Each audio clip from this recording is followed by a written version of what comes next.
dude, Suicide, I think back then was way... What is back Actually, then? maybe it's more based today, because back then... What the fuck is back then? Like the 80s? like Back, The when 90s, exactly? The 90s. Just Yeah, the like 90s.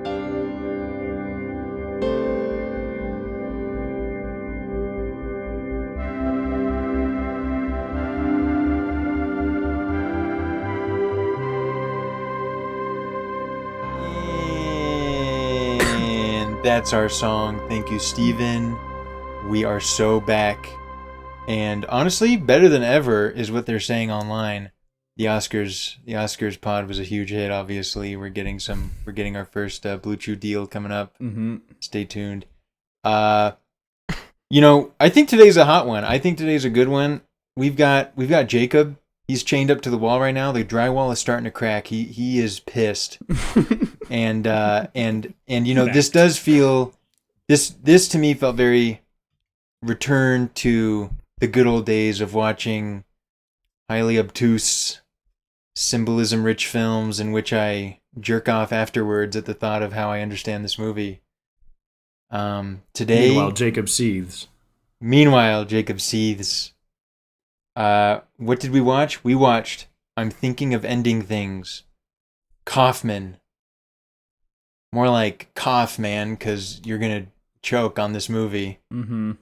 Cockman. More like Cockman. Mm-hmm. Charlie Kaufman, more like bleep, bleep. Yeah.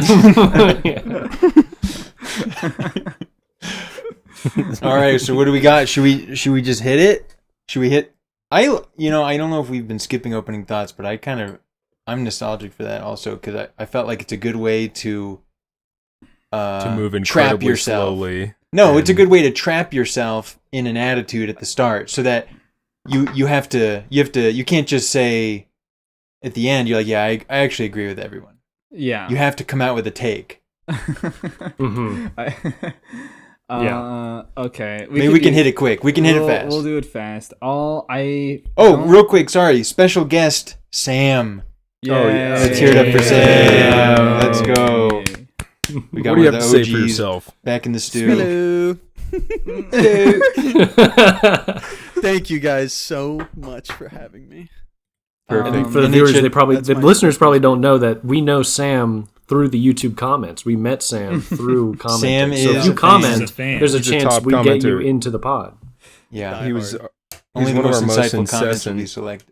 Yeah, Yeah, he's one of our most incessant the Fuck a Fan commenters contest. on the, Yeah. All right, and then lastly, it should be known that this podcast is 100% a reflection of John. This is happening because of John. Mm-hmm. He more It's or his less favorite forced our movie. hand. This is his Yeah. favorite movie, but well, don't spoil his opening thoughts. But Okay, let's. sorry. All right, Brody, you can run the show here. Okay. I'll just start my opening thoughts with what I was writing during the movie. Oh, I just dropped my mic. Cut that, editor. Bob. Cut that. No, keep that. Cut that, editor. Keep that. Need that. I haven't read this since I wrote it, so here we go. The movie janitor was watching was the movie the janitor was watching was a really nice interlude because after my very long, hard day of working very hard at being worried that the only thing I could see are whatever I could see through my own eyes and the absolute prison of my own vision, thus my psyche, I wanted to watch that movie, not this one. Parentheses, in a good way. I think what I meant was that when the janitor was watching that nice, like, cheesy flick, I was like, oh, this is such a cozy thing. I was watching this. I wish I was watching this instead. And then I said, I'm really scared, but maybe secretly in a bad way. I don't know why this movie's trying to scare me. To what end? And I think those two things are pretty true still. It was definitely scary. It was definitely spooky, and it had a ton of banger lines and things that were being said. But at the end of it all, it was a little bit like, so what's the big idea here? And I'm kind of hoping that you guys can explain it to me. This is me speaking as the viewer right now. Yeah. Speaking to the viewers, Speaking please in the as- comments explain the movie to us. Yeah. That's it. That's That's it. John. I did not get a chance to watch this movie right before the pod, but I watched it about a month ago or so, and I've now seen it 3 times.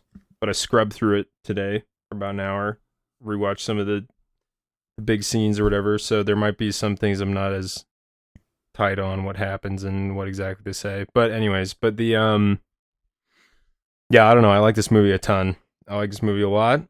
I think it's a banger. I think that once again, Charlie Kaufman should be directing the movies that he writes and not letting other fucks direct his shit, because it works out way better that way. I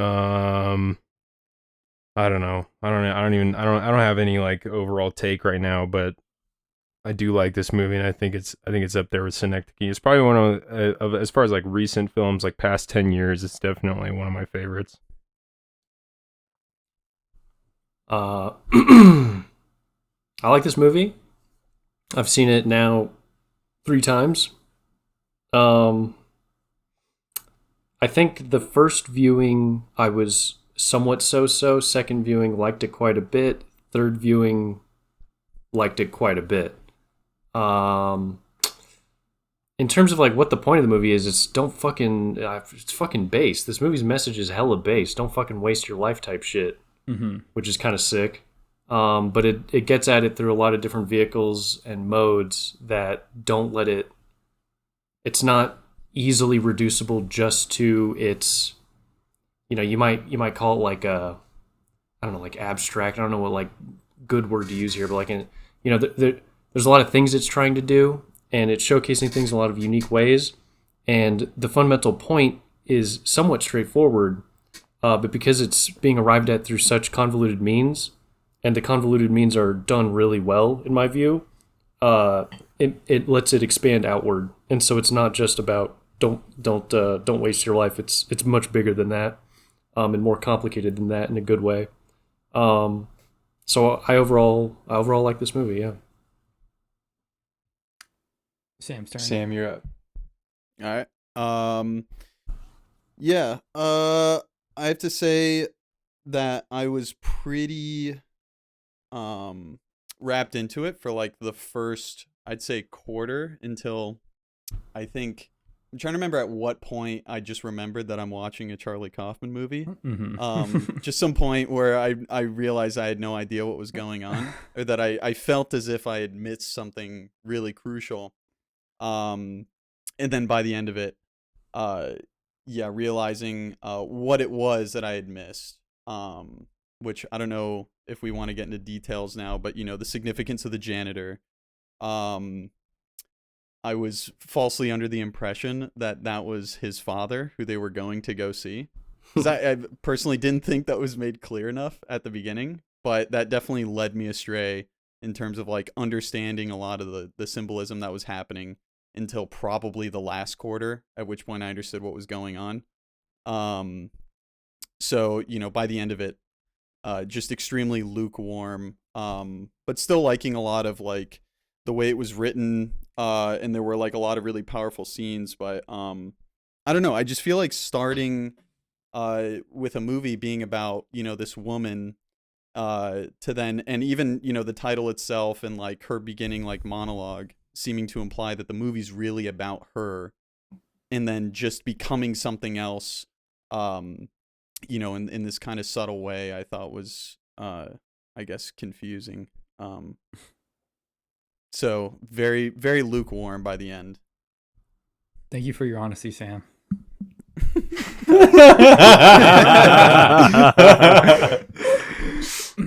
That's all I can be.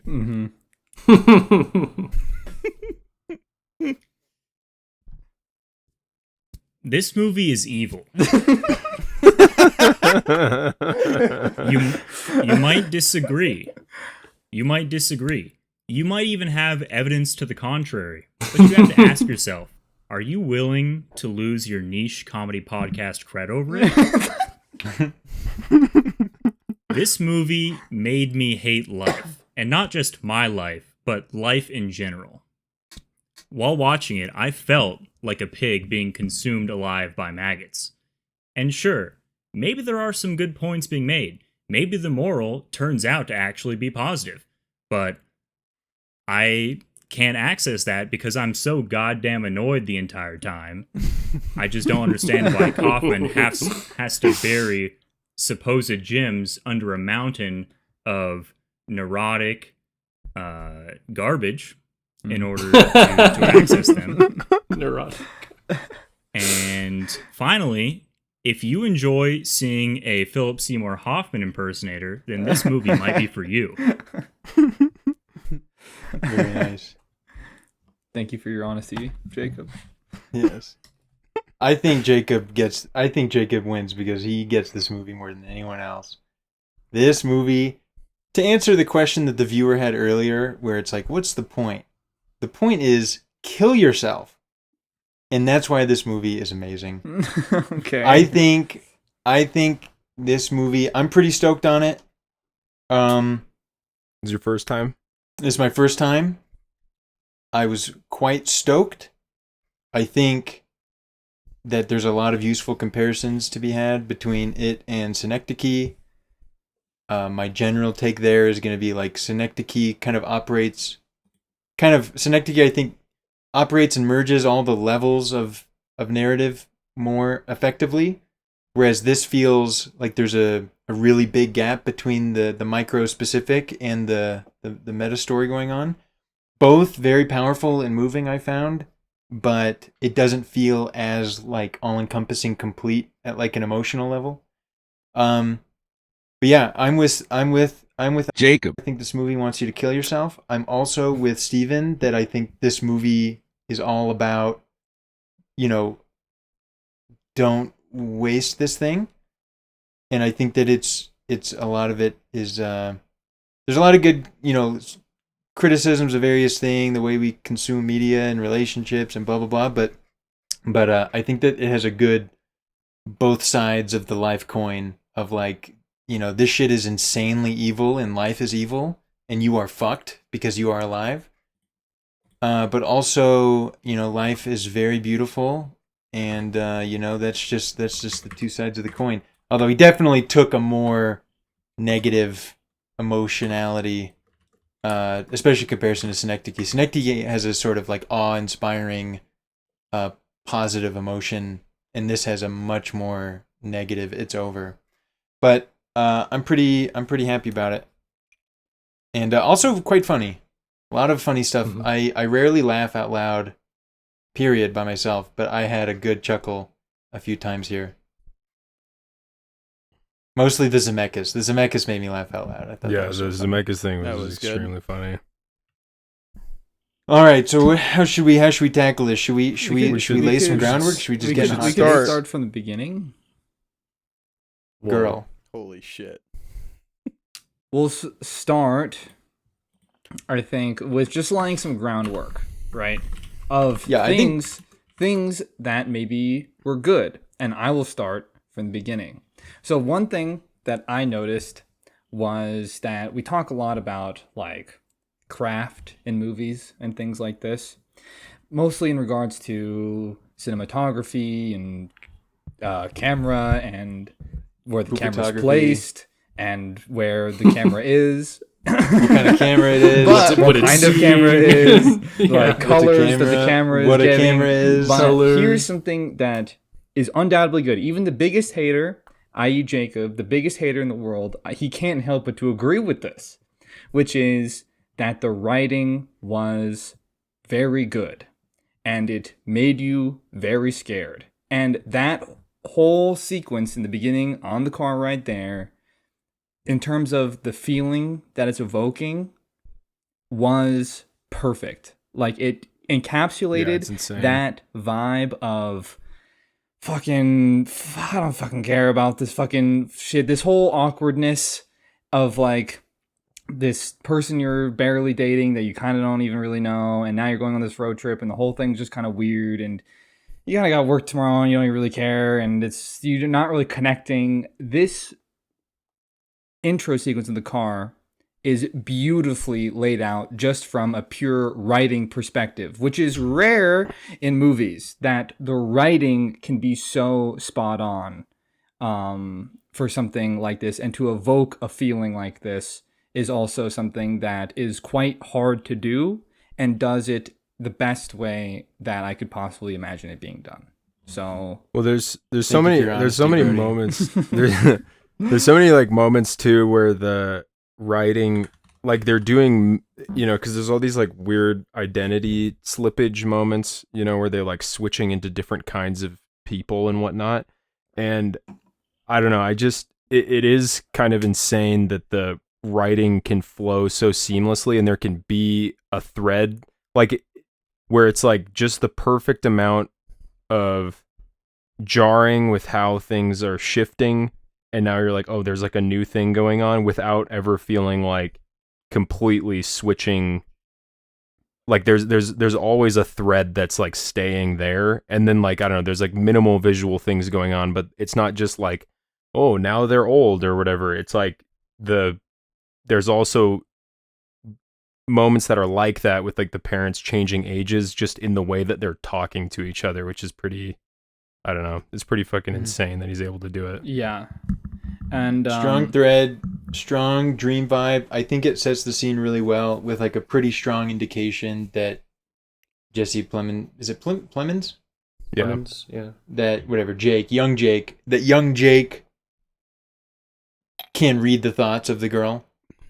I think Yeah. that it plants that suspicion very heavy-handedly, but also in a way that isn't alarming, and kind of sets the tone for the type of thing that's going to be going on pretty well. And like, I think it doesn't seem intentionally, it doesn't seem heavy-handed in its obfuscation of the like meta narrative or whatever. Obviously, like, you buy into the specific, and I think the real turning point is when the two characters say that they met at the diner, and they quote the movie that the janitor was just watching, and that's when you're like, oh, this is like I don't know if you exactly know, but you understand that there's a very strong I think the janitor feels more real or whatever. But anyway, yeah, I agree with I want to put out the dreamlike quality, and agree with John about the threads. I feel like there's a lot of like rattling thoughts. I keep like having a thought, then like it kind of drifts away because there's something else I want to say. But like, I think one of the most, I think firstly just agree with Brody, and I think it's like a these days thing. I think these days writing, like Kaufman, what some people can see as like a overly indulgent creator, someone who's writing, and it's like I can imagine a viewer watching this and being kind of annoyed with the gratuity of the dialogue, gratuity in terms of the craft. It's like, oh my god, he really wants to say a thing. Oh my god, like, Yeah. like he's like, but I think there's just, I have so much respect for just doing that in the face of it, and obviously he's neurotic himself, like in his own life, so there is just a level of respect I have to him. Like I'm sure he's very painfully aware of how like all these criticisms could be leveled at him by like someone who's uncharitable, but he It's kind like of what adaptation kind of is, right? Like, yeah, and instead he like embraces, he still just goes full bore, and he gives it his all, and his writing really is good, and he shows that you can just write you can also write ideas in linguistic form, convey them. It's not, so when we talk about like symbolism and stuff, symbolism's ripe in this film, and he's great with it, and he does in all his films, but he can literally say an idea in English out loud, have a character voice it, or in voiceover, either one, and it's an interesting, good idea. And that sounds really basic to say out loud, like, oh wow, hats off, he's doing what you obviously should do, or a good writer could do. But dude, if you look around at movies, especially the past 20, 30 years, people are bad at just capturing a worthwhile idea, putting it in English, and having a character express it to someone, treating the characters as competent and reflective and intellectual and engaged with their own lives. This is something that like people just don't do in films much right now. And I think it's because it's hard, but I think it's also because we're like super like self-conscious as society, et cetera. People are like afraid to do it. So I think that he kind of is a holdover. He also made a name for himself earlier on doing that, and now he's still doing that. and I appreciate it, and it's something I wish that creators would there'd be a new movement where people could really do this more, with different flavors of how they engage with the dialogue, but just doing that more, it's something I really respect. Yeah. Big time true. They're afraid to do it these days, probably because it's hard to do, and I like the cringe is in the atmosphere. Yeah. And what's a movie that does it poorly? It does it poorly? Yeah. What's that movie where there's like a... Oh, go ahead. Oh, I was going to say a lot of kind of young adult, teenage movies. It's kind of like movie where there's a that's where you see the professor who's a most of it. philosophy professor. Yeah. Yes. Or like John Green, type shit. I was gonna bring that up. I've been watching watching clips 1 through 10 on that one recently, and that's later Woody Allen films are really bad, and he still tries to do it. And the early ones too. They're all really bad. Some of the early ones can get some pass, but the later ones, if you've seen the later ones, they're so abysmally bad. Like there's this one philosophy movie. It's so god awful. You could not watch it. You would have to turn it off. It's one of the worst films ever made. You have Cronenberg. His more recent films has people just saying shit, which is pretty. I mean, it's cool that he does it. I will say it. I don't know. I don't even know what the fuck. He's not a nightmare, but were they doing in book adaptations though? Or they? Because the only one I know he did that with was Cosmopolis, which is a book adaptation. Which might he did. Crimes of the Future. Yeah, Crimes of the Future. I just recently watched nonstop about the new sex and all their theories about all that stuff. Shrouds too does it. Sex too. Yeah. Wait, what did I just watched a L.A. movie of his? I can't remember. How is the Shrouds? It's all right. This was. That's the thing about. But the best part about it now is a Shrouds kind of podcast. But Maps to the Stars by Cronenberg. Yeah, I don't know. That's the thing with Cronenberg is he does it, but he has this fucking insane thing where he's trying to alienate you as much as possible at all times. That it's versus something like this where it's the people are totally embodied and you believe them as characters, which is I don't know, it makes it a little, it's his technique for being able to do it is by having this weird layer of distance between you and it so that he can operate in that space, versus this kind of is a little more bold-faced, just making him say the real shit. I don't know. I can't help but disagree with everything that's being said. My suspension of disbelief. I went into this movie excited. I didn't even know it was a Kaufman movie going into it, right? And I was hyped. The opening shots were getting me hyped, And I was just yeah, I'm strapped in. Let's fucking do this, right? And then 5 minutes into the car conversation, I'm audibly groaning and rolling my eyes in real life, unironically. Oh, Jacob. Because I can just hear I can just hear the director talking. You know what I mean? These aren't characters. This is a bunch of, the ideas aren't interesting. It's just a bunch of sophomoric kind of bullshit. And I'm just fuck this. Fuck this whole movie. I'm pissed. I thought I was going to get some Kino, and now they're talking about, I don't even remember. I've filtered out the dialogue in my head because I was so talking about pissed. Talking about Bone Dog. Okay, Jacob, if I may be arrogant. Okay. Do you, by the end of the film, see that it is very much not the director talking? What I will say, as sort of an indirect response to your question, is there are, I think, redeeming things in the film, things that I liked, things that I thought were beautiful, right? However, I think those stand in total contrast and alienation from all this other stuff, which I hate. You know what I mean? Kind of. I think I want you to answer the question more specifically, because I think it just sounds like you thought it was going to be the bad version of the thing. But in my mind, it obviously turned out to not be that. These characters are not the director talking. The ideas they're sharing and the conversations they're having are very much expositional and a part of a dynamic being discussed, and not the ideas of the director. And they're serving a narrative purpose. But it sounds like you saw it and were like, "Oh, here we go again," and then like turned your ears off. I didn't know that it was a coffin flick or whatever. Like, I was listening to the dialogue and listening to the ideas, and I was just cringing, and I was pissed. I wish I can get a specific idea. And it never got better. Well, one of us is Yeah, Well, it right can now. we just pause, because I've also fact bombed a drop. But for firstly, Jacob, did you like Bone Dog when she goes into the poem, when she starts giving her the poem, the recital? Returning come home. back in X-ray vision, Yes, and the yes, house yes, is yes. made of bones. Was that working on you? It was not. Okay, that's unfortunate but now for everyone else, I mean, like, unfortunate in terms of like, I just, it's like I felt really moved by that, like insanely moved. But the fact bomb about that is that Kaufman did not write that poem. Mm-hmm. That was taken from I'm not book. claiming that Kaufman wrote every single word in this. Yeah, this is just a movie fact or bomb whatever. for everyone here. I just want to tell everyone, because Just a movie detail. yeah, just a movie detail that I found just kind of intense. I was like, damn, fuck, he didn't write that one. All right, fine. I don't know. I just found that insane.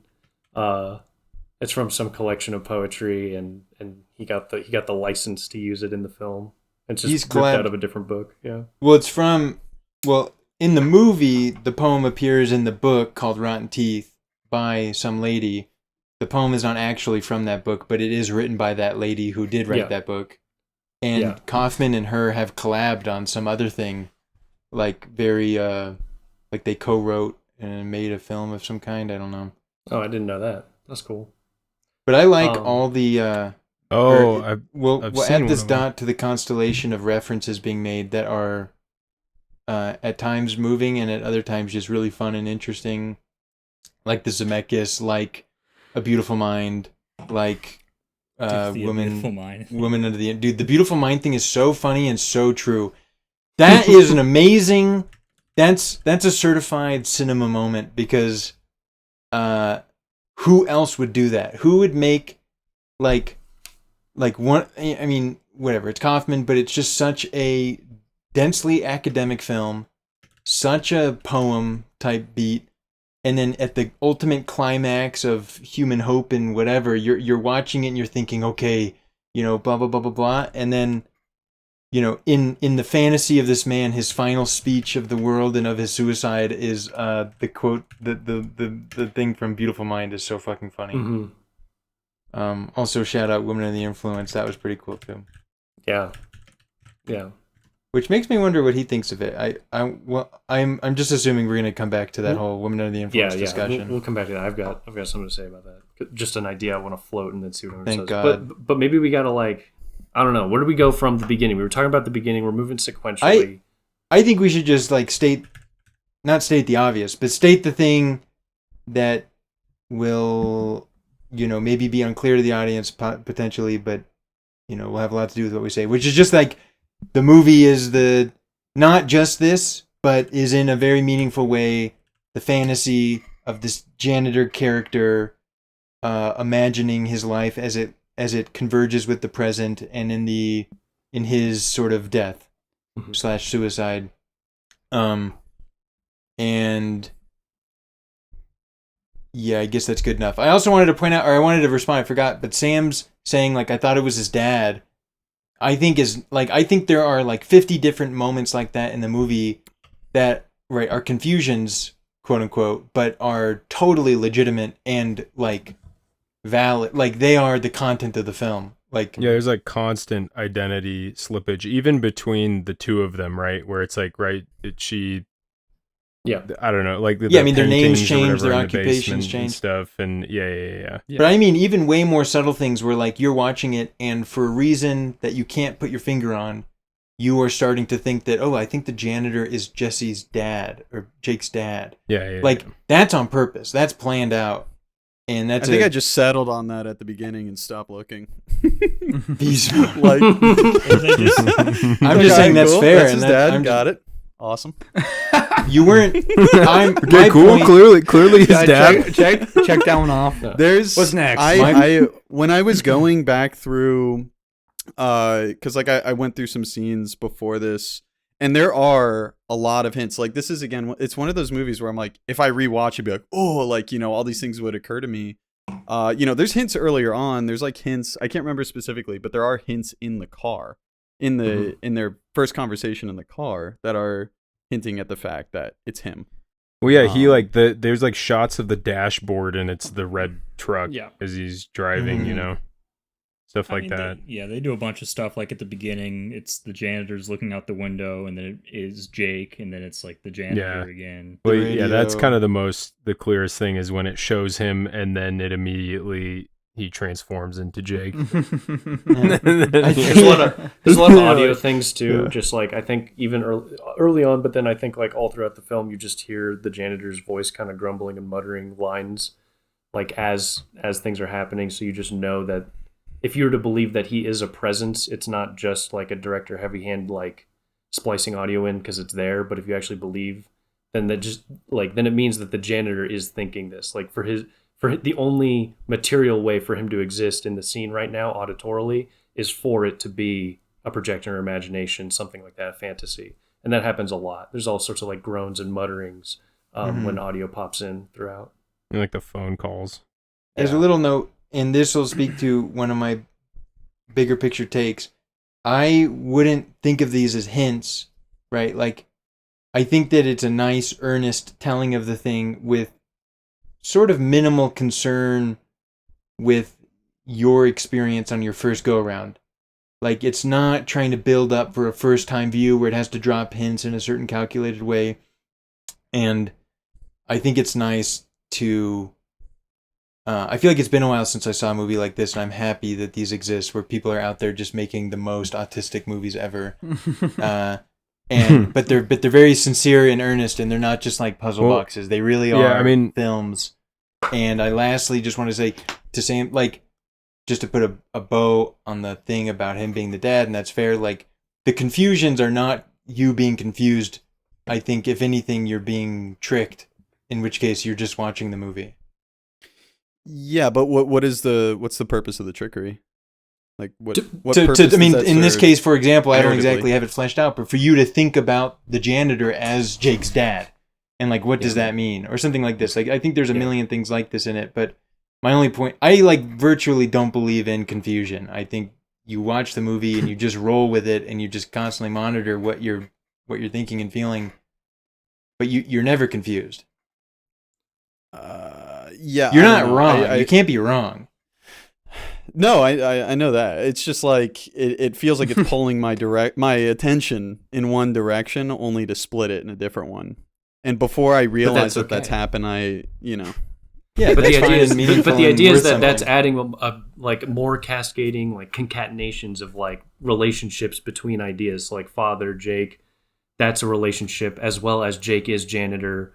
Like, this is you're adding to the manifold relationship and identity between like the household, the family, and the trappedness and the becoming like your dad, and the like all of these sentiments.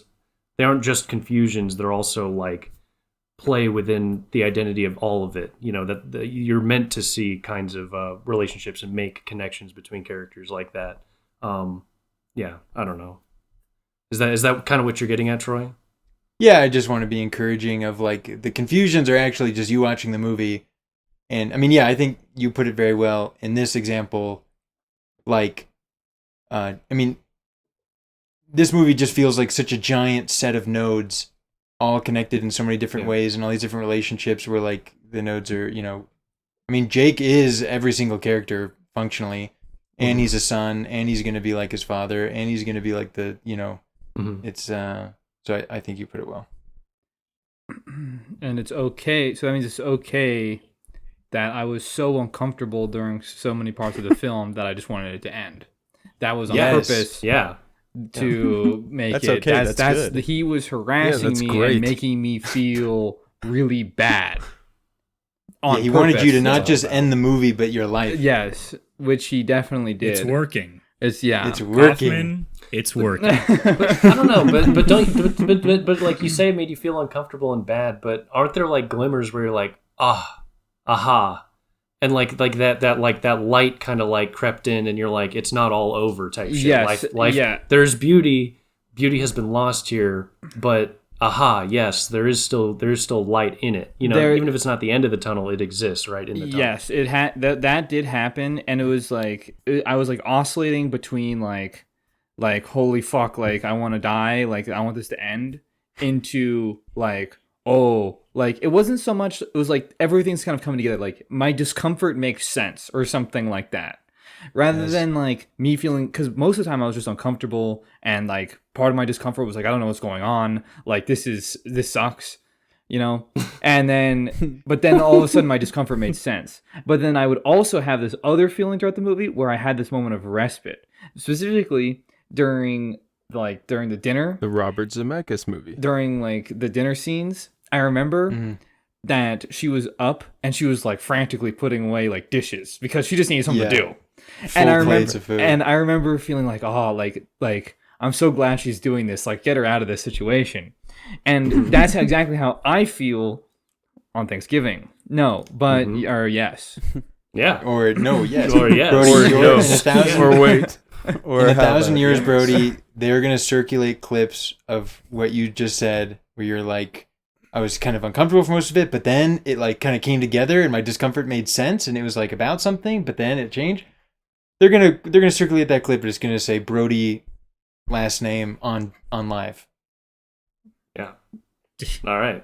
Anyways, What? Jake, do you have a thing? Otherwise, I got something. What I was going to say. The problem with that joke was that no one could remember everything you just said, but I had this idea as soon as you started saying it. If we could just roll back this tape and you could listen to everything Brody was saying with that little joke in mind, it would be the perfect blending of I see. funny I and was true. I understand.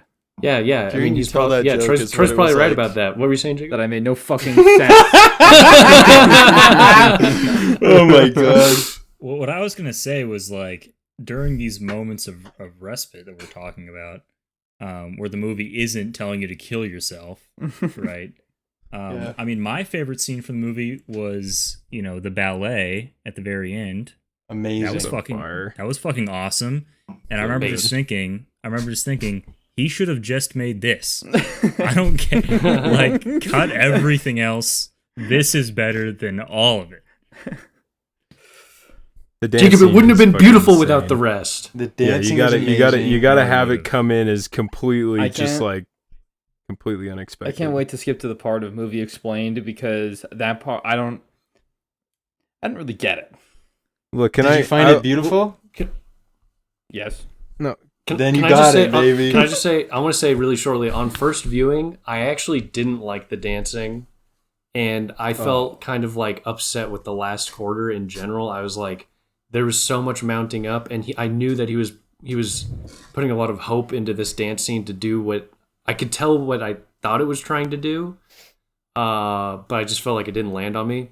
But then second viewing, it landed like crazy. Third viewing, literally, I was like fighting back tears during the dance. So I don't know what the fuck happened, but something just clicked. I don't know. On first viewing, I felt just very confused about like any kind of overall point, but I was definitely crying during the dance scene. I mean, I felt like that was like suddenly it just felt like suddenly like everything kind of collapsed into a thing, and even the thing that may be seen as obvious by everyone was that Troy said about like the the film being some kind of in some way some kind of fantasy thing or whatever, like it's inside of the janitor's fantasy or something like that.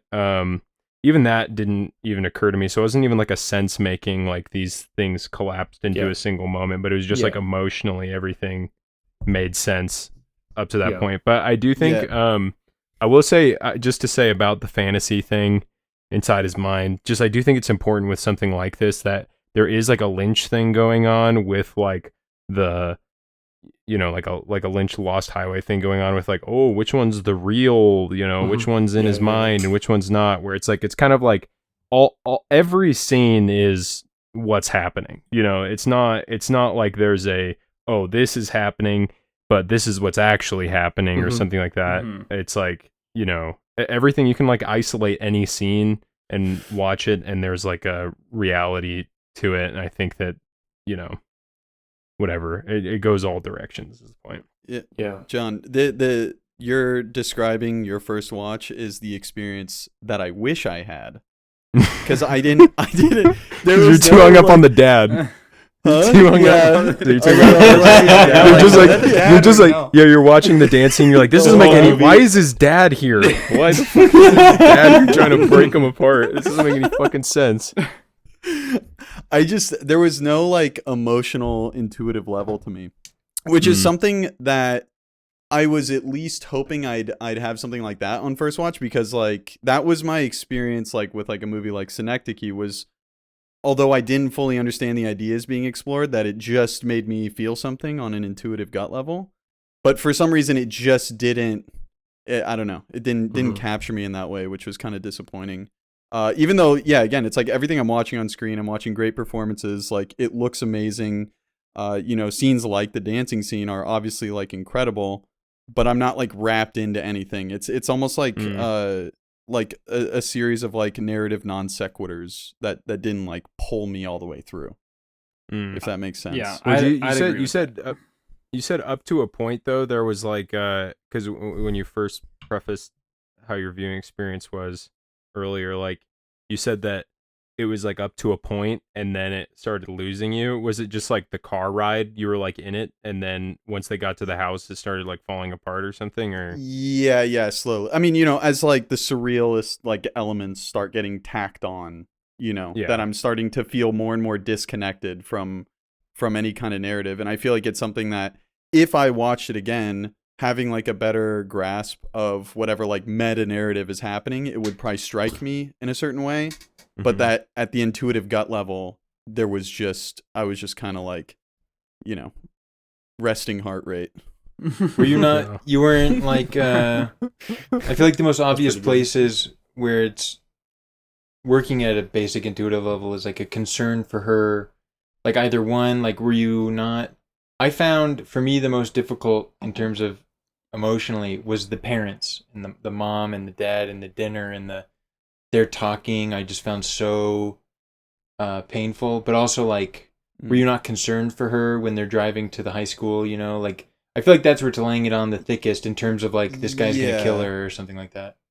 Yeah, but again, like the idea of them being like, sorry. I feel like that's like a generalization, but like there's like scenes, right, that I feel something within the scene, but it doesn't carry me through to the next, or like to the next thing that's being talked about or whatever it is. You know, it's not like there's no through line and I'm not seeing it until it's over, and then I have to like think about it and kind of map it out in my head, or like rewatch scenes. I'm like, oh, okay, now I see, blah blah blah, and then I'm like, if I watched it again, then maybe I would, but I'm like, why do I have to? You know what I mean? Like, why do I have to watch this again? Why do I have to? Why am I being made to watch this again? I was gonna say, the dialogue that where we're at right now in the movie, for like the past like where are we at? 3 minutes, they're in the car still. They just left the car. Yeah, they just arrived at the house. They tried it. But like the thing that starts where she's like, well, I guess I was thinking about time, and it's like a train, and there's no off rails, and you can't get off. And then he's just like, well, you could jump off. And then she's like, no, but like it's always on time. And he's like Mussolini's trains, and he's just like, well, Mussolini actually didn't make the trains run on time. He just took credit for it. And she's like, well, no, but that's not what I mean. Like this whole sequence I was cringing through the whole thing, you know. Say more. Yeah. And someone might retort, dude, you were meant to be cringing, right? But I'm not gonna get on board with that. I mean, I don't think you're meant to be cringing necessarily in that way. I mean, I think you're more meant to be cringing by like his responses and like avoidances of her trying to awkwardly I mean, she's awkwardly trying to get at something that she doesn't know what it is, but I feel like Yeah, but I it's like mean- also just a way like people don't talk this way. You know what I mean? And that's another thing where it's like I don't feel like I'm watching, you know, people like I feel like I'm watching like some like this stilted interaction that's trying to convey these ideas to me, right? And the ideas aren't interesting ideas. Like it's just basic like man, like time, you know, I was thinking about time and you just can't stop it. And like we're all just programmed and we're all gonna die. And it's just like, okay, yeah. Well, hold on, can I offer a you know? counterpoint? And also her face, I was looking at her face through this whole scene and just realizing that her face was really fucking annoying me. With her, Oh my God. Damn, I mean, With this her- is what is Jesus Christ. going on. with her Okay. little side smirk that she ad does. hom, while she ad looks out hom, the ad window. hom attack, that- ad hom attack. Add She looks dopey, and she's just saying a bunch of like 10-year-old Well, yeah, tier but- bullshit. But you're And you're I'm also just- but she Keep look at how going. she dresses. The point is, I mean, look, the point of being cringe. I don't think she's meant to be cringe. I don't know. There's all this nuance with what that means. But the first shot of seeing her in her little beret in her pink outfit out in the snow. The point is, she is very much a caricature. Whether that caricature is a projection or not, you don't know yet. But she's like, you know, like so. When you say her side smirk is dopey, it's like, well, I mean, she's like a poet on Reddit in a way, but like in a / positive sense, you know, like there's like she's a character, you know. Yeah, I agree with some of this, right? But I'm just saying that like I dislike that thing. You know what I mean? Fair enough, And yeah. like thing being presented to me equals me feeling disgust. You know what I mean? Okay, all right. And what else was I gonna say, dude? And it's just like I don't know. Like then they're talking about. She's like, oh, if you jumped out off of a train, you'd probably die. And he's like, yeah, I guess I watched too many movies. And then she says, yeah, we all do. They're like, it's like the rabies virus attaching. But it's a toward comedy. Mongolia. This is a Kaufman comedy moment, though. That's like it's dark. It's not meant to just be like this. You're not supposed to look at that and be like so true one level. It's only supposed to be true in like the third level where it's like, okay, dweeby, you know, okay, kind of based. Okay, it's the blend of the two, but like, all right, whatever. You know, this is a Reddit couple that you're taking seriously. You know. Yeah. Sorry. I think we should really pick this apart because the Reddit thing is so true, but like it's important in the way it's true because like calling something Reddit is like kind of unclear and confusing. Like calling something based, it's like what do you really clarify. mean, Yeah, right? Like I think you've got yeah. one. I don't think that she's being just one thing or he's being just one thing. They keep like almost every other thing they say is coming from like a totally different direction, which I think is relevant. But right, I think this is post Bone Dog, so she lets out the Bone Dog, bone chilling Bone Dog. She lets out the Bone Dog. she lets out the Bone Dog. Anyway, dog. so she shares a very sincere, Dog in her. potentially naive in its rendition idea about time and life is like being on a train you can't get off, right? While, you know, I feel like the idea has already been put into our heads that like them in this car is like them traveling in time, although she has also already said, I think one of the most both Reddit cringe and based extremely true lines, which is we don't move through time, time is moving through us. And I think it's giving a very nice space I in think the it comes car and them in the after that, snowstorm and actually. all this stuff. It comes after, well, fuck Well, you. either way. So it's then- true. But no, yeah. So but she has this sincere, That's sort of funny. naive, whatever rendition of the trains. He spurgs out with ultimate Reddit of like Mussolini's whatever, right? But he is like quoting. He's like literally someone remembering a TIL they saw one time, right? Yeah. And then No, she listen, starts doing that too. But I think it's important. this is the same I'm thing not- that happens later with her doing a way more obvious direct quotation of woman under the influence criticism, like the way that they are legitimately being mediated by their media consumption, while at the same time she says very trite shit like we all watch too many movies, you know, blah blah blah. But it's also like, yeah, so true. But the thing here is like it's not that I'm getting annoyed at them saying these things, and I'm just like am annoyed at the statements in themselves. You know what I mean? Like I'm annoyed at the decision to make them. Like, I'm annoyed. It's like it goes a layer deeper. You know what I mean? Because like if I read a Reddit post, let's say, I don't just start becoming fuming angry. You know what I mean?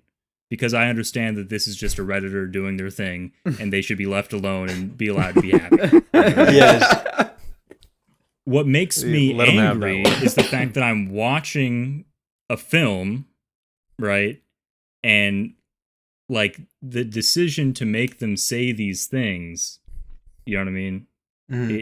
It's like I'm upset that this decision has been made, and I'm upset that, you know, it is trying to convince me, like, you know what I mean? I I feel like I want to say something briefly, and I don't want you to respond because it's gonna sound harsh. It sounds like even I know you're just making a joke about the Redditor. That statement was like, and we all feel this way. Okay, it's like I put myself in this. That's like a dehumanizing way you just talked about the Redditor, right? You were like, let them go do their thing and be happy. You have so removed them from the realm of your humanity that it's just like you don't hate them per se, but they're out. They're not. we're They're all not even. Redditors and we're ashamed Yeah, of it. but then this film is trying to have you take on a human level seriously a lot of ideas that are expressed by Redditors and treat them as like, okay, when you see them as a human, and I don't just like Reddit just becomes like too difficult of a word, right? But like all these like you say you're annoyed with the director having chosen these things to be expressed by this people. It's like the idea is like to force you to confront that the Redditor is human just like you. No, I would disagree entirely. I'm not. Listen, when I Are you say human that I don't or are get- you Redditor? when I say I don't get angry by like seeing a Reddit post or whatever. I'm not. That's not because I've discounted their humanity in my mind. You know what I mean? It's because like, Well, I mean, I don't mean. Sorry, I don't mean to like obviously all the trite things. I just want to get out of the way. It doesn't mean I think you think you're okay with them dying per se or anything like that. But it just mean it's like they're not in your realm of possible communicable experience. They're a different kind of breed. They're not in your purview anymore. It's that they're out. So they're still human. They shouldn't be killed. They shouldn't die. You hope things happen okay for them, but you also just don't think you're like subjectively they're not the same. And I feel that way too. But this film is forcing you to like confront like that gap. You know, confront that gap with these people. I don't agree. However, I don't really know how I want to phrase like. I don't really know how I want to put like how I feel. You know what I mean? So maybe I'll think on it a little bit to see if I can like explain what my actual problem is and why I get so angry when I watch that like these scenes. But yeah, so I just want to add. Let him stew. I just want to add one thing to that. Maybe this will help you stew, right? Which is, I think, part of the way that he's making you confront it and really think about it and treat it as, you know, human quotations. Is and it's something that I really liked, and where he says like, you know, life is like a train, like time is like a train. You can't you move on it, can't stop, and then you roll your eyes and like, yeah, obviously true, right, blah blah blah. And then Jesse Plemons says, but you can jump off a train. And then like the moment that sort of like exiting, like that starts, to me, that made me think about it again. And I think a better way of trying to demonstrate what I'm trying to say is when they're talking about how all life is like just basically trying to live. And it sounds trite. Like you could say it to anybody and they nod their head. But then he brings up earnestly a good point about ants. Bug. And that they What about kill bugs? themselves, right? Mm-hmm. Mm-hmm. And then and then she sort of retorts about, well, like, I guess it's, you know, for the for community. the community. They do it for the community. But then that's something about it doesn't feel whole necessarily, and then you just start to think about that idea again. You think, and then that makes you think about life and suicide and what your life is again, right? Because if you just hit you with the trite of, well, we're all just trying to live, you're like, obviously. But then the moment it's like trite versus trite. Mm-hmm. Well, because I think the bug response is also trite. It's trite versus trite coming together to make like, wait a second, it's way bigger. yes, Like yeah, like it's smashing platitudes into each other in a hadron collider. yeah, And trying and that, you know, that's why they use that phrase, you know, platitudes. Yeah. You know, when she said like that is a lot of the film is just smashing platitudes together, and then you get some secret third thing. I mean, I do. I okay, hold on. I really want to have Jacob say what he's gonna say because he's been stewing. But well, I was gonna say I'm gonna continue stewing, but I wanted to say something about the scene that we're watching right now. But if you okay, well, let me just spit this out, and then you can please. But I was just gonna say I do think that it's an important thing to note that I think part of why watching them talk is so painful is because we keep talking about them as like kind of isolated people away from us. But I think that the ways that you like those moments where the two platitudes kind of collide and create a third thing are not only making you reconsider that thing. Well, okay, two things. First of all, I think it's really cool that he does that, and then he goes to the next one, and he goes to the next one, and it starts making it in kind of the wake of all these things colliding is sort of a line that's forming of the main thing that you're riding on, and he's doing it without ever like saying it directly or something like that, which is pretty impressive. But on? like every time that happens, like another it moves on before you can fully envelop it, and then like the way that the scenes work with like identity slippages and the parents growing older and younger and stuff works the same way. It's like he collides these things, you get this new thing that makes you start reflecting, and then he moves to the next thing before you can fully apply that to what you've seen. Mm-hmm. And because of that, you kind of have this growing list of things of ideas that you don't have the time or like kind of psychic economy to apply.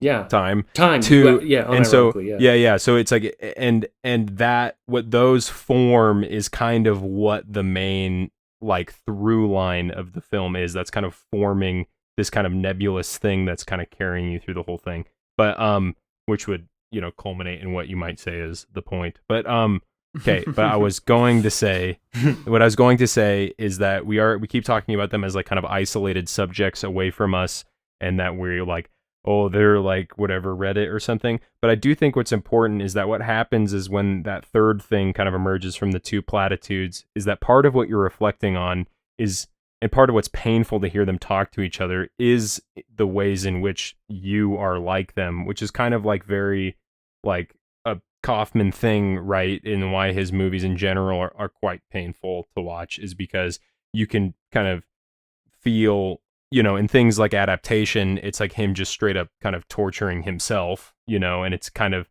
a bit removed from you and very about Kaufman. But I think once you hit like Synecdoche, New York, and then like this film, it's like that kind of, it feels more removed from Kaufman personally and kind of entered a realm where it's like, yeah, part of why it's painful is just it is kind of showing you things about yourself that you don't ever like to acknowledge or like admit that you've had a thought like that, or admit that you don't actually know how to resolve the thought that they're arguing about. That is like that's the biggest point. Is that I like think that it's like even though you have the two platitudes, it's like your immediate thing like, oh my god, I can't believe they're saying that, but then by the end of when they're done talking, if you actually are like, let me try to figure that out, it's like you can't even sort through it, and then it moves on. Mm-hmm. Like I don't know, but just to say, you are also closer to the characters than just isolated. You are characters away Reddit from you that you're watching. You are Reddit, exactly. Yeah.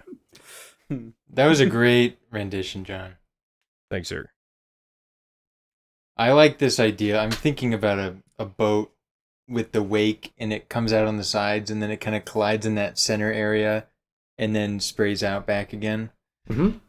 That's an image I've got. Well, I really like it when we talk about when we talk about like the I'm workshopping that one.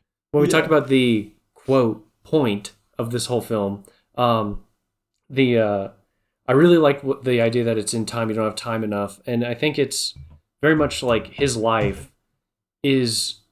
There's like a Hamlet thing going on where it's just constant like dialectical impasses, like constant two sides, trite things that are even if you call them Reddit, call them like faux intellectual colliding with each other, and then nothing, and a life of just series of those where you never like take a leap is a nothing life, and And so like you can get kind of ground down by a lot of these different like trite impasses and the like letting them bog you down or something like that. And I feel like you're meant to have them keep stewing to just create like a dialectical tension in your feeling, in your gut, in your mind.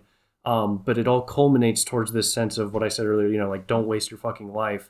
What that really means is still unclear because the film doesn't give you any kind of prescriptive pathway except like, you know, I guess like try to be, I don't know, like it doesn't really give you a prescriptive, but it does show you that there's a problem with constantly like counterclaiming and things like that. And like Jesse and Jake are not a functioning relationship. Like they are problemed even if there's a fantasy, a good to it. And like I think it's meant to be a really unclear but good example of, I mean, in a way, like an inverse Woman Under the Influence, where it's like at the end of that film, you're like, they're kind of made for each other in this wonky way. It's like, it's almost like these two, which are both it's a projection, right? But taking her for material reality for a moment, because it's all you can think of. They're wonky. They're like a normal partnership that will not work or something like that. They're showing like the normal thing isn't working. So it's like it's kind of doing the opposite of Woman Under the Influence, but towards the same end, which is something like, even though it doesn't say this directly, it's something like you kind of have to give yourself over to like an actual kind of love, and both of you do, especially if you start to realize that Jesse Buckley's character is, you know, him. So like any like what do you call it, aversion to love that she's experiencing in the film, or like, you know, I'm thinking of anything she's not certain about her relationship with him. You can also take it on the level of like, you know, the non-committal aspect, you know, a Kierkegaardian sense, like you kind of just have to take the leap. And that's why this film is in a way love-pilled. It is love-coded. And there's this way in which that there hasn't been a leap done properly. And he can't even conceive of what the proper leap is.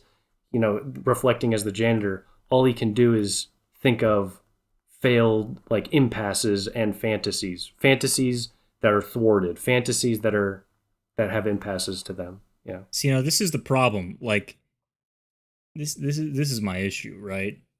What I referenced in the opening statement was like, yeah, sure, the film could work on a conceptual level and have all these like, you know, interesting things about it, but it's just so hard to access, right?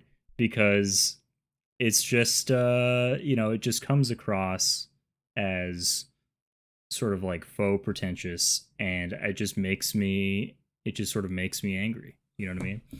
And like I'm lamenting that right now. I wish it wasn't true. You know what I mean? But like it's just this specific style of film, or like Kaufman, I guess, because I felt the same way watching Synecdoche the first time, right? Where I was just really upset and angry. And there was some stuff that I kind of thought was interesting and cool, and I could sort of see what was being strung together conceptually, right? Like what the actual intent was at the end of the day. And then I watched it a second time for the pod, like years later, right? And then we sort of talk about it, and I'm kind of convinced, like, maybe it's good, right? But if I were to watch the film again, I would be like, I got physically angry. Like my blood pressure was way up while watching the film. Not resting heart rate. Not resting / neg. I was like ready to punch my monitor because I'm just like, fuck you. You know what I mean? And like, I think that's the thing. It's like with the dialogue, it's sort of framed as it's sort of framed in this sort of profound way or something, but what they're saying is just like platitudes, like we're talking about. You know what I mean? Mm-hmm. It's everything that they're saying is actually very shallow. Okay, we all said and thought those exact same things when we were in 7th grade, right? But I did not think Bone Dog in 7th grade. But we're just stuck in this scene for 20 minutes, having them just lob shots back and forth at each other. and you're just like, please God, just end it. You I know Troy wants to say something. I want to say something brief. I know Troy's has his hands up. I just want to say platitudes, yes. Shallow, I don't think so. I think the point is that the platitudes themselves are not shallow. You may have had many of those thoughts before, and you've read Reddit posts of them, you've read green texts of them, but they're, it's kind of like a take it seriously moment like type shit. But it's like the way in which they're being said Mm-hmm. makes it kind of shallow. You know what I mean? Like, of course, when we talk about philosophy, like the actual problems that you're grappling with in philosophy are like pretty basic. You know what I mean? Yeah. Like, what is the meaning of life? Yeah, like, sure. how can we come to know reality? What is truth? Like, all these things are like pretty basic ideas, right? But it can be done in a thoughtful kind of way that actually imbues a lot of meaning and understanding of like when you think about those questions, or it can be done in like a completely shallow, like Redditor coded way. You know what I mean?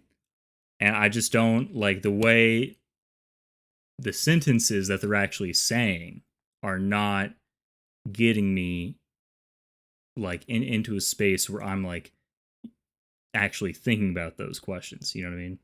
Mm-hmm. Like I'm not being put in a spot where I'm like engaging with those questions because they're just said in a kind of shallow way. I don't have a huge response for you, Jacob. I think you are valid and true and fair, and thank you for your honesty. And I feel like I'm bleeding out in front of all of you right now. I know. Definitely are. No, we appreciate. I think you you are seen. trying as hard as you are. I think you're showing your ass. Explaining yourself. I didn't even want to join. Jacob, I'm so glad you're here. I didn't even want to. Jacob, I didn't even want to be here. Look, I want to speak for say every listener that let's all says say a that few nice Jacob things is about the best Jacob. member of this podcast. Right? Yeah, I want to. Everyone Yeah, says I don't need any of that bullshit.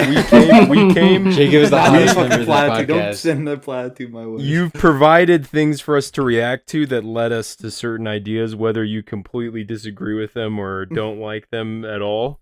But at least we're having we're mining- some we're- Yeah, we're realization. having a lot of We're- fun. Thank you. Yeah, we're mining some of the things the that you're hurdle saying. That the are actually hurdle I'm helpful. trying to overcome is that it's like there's just a big presentation problem here. You know what I mean?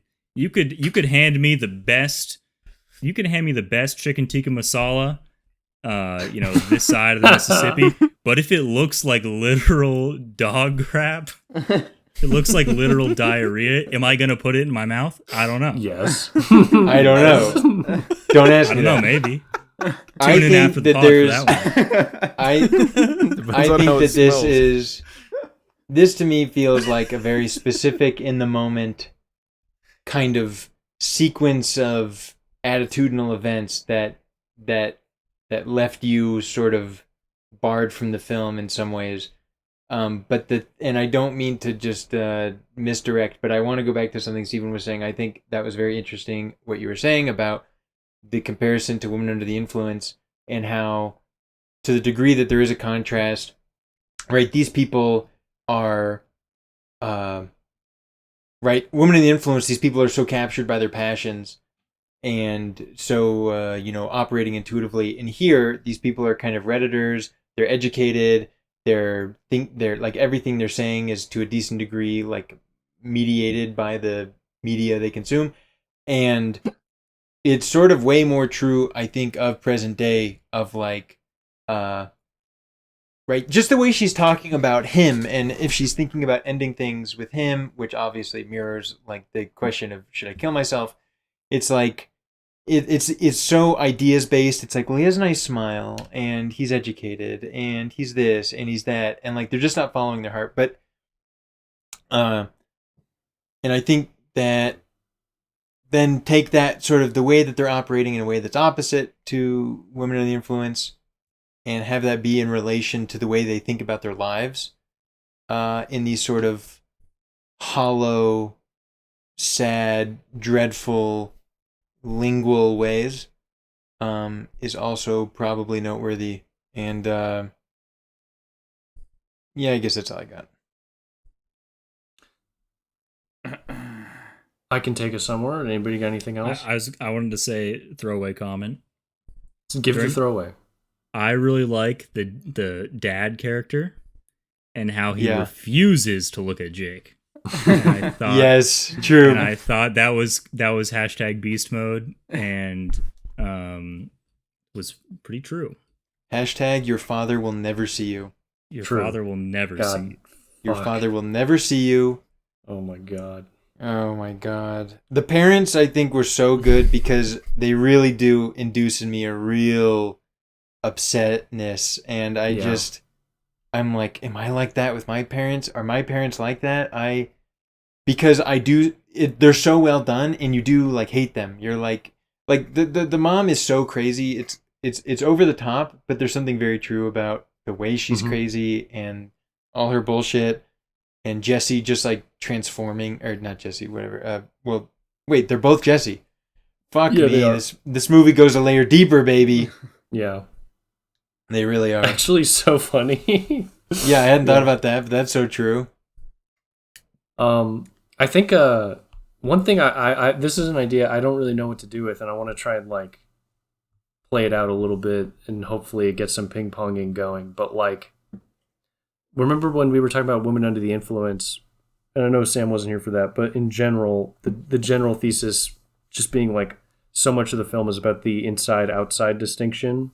Uh-huh. And something about this film being inside his head, and yet there's all this mention of inside-outside. Like there's all this like inside the car, outside the car stuff, inside the house, then when they're out in the environment type of thing.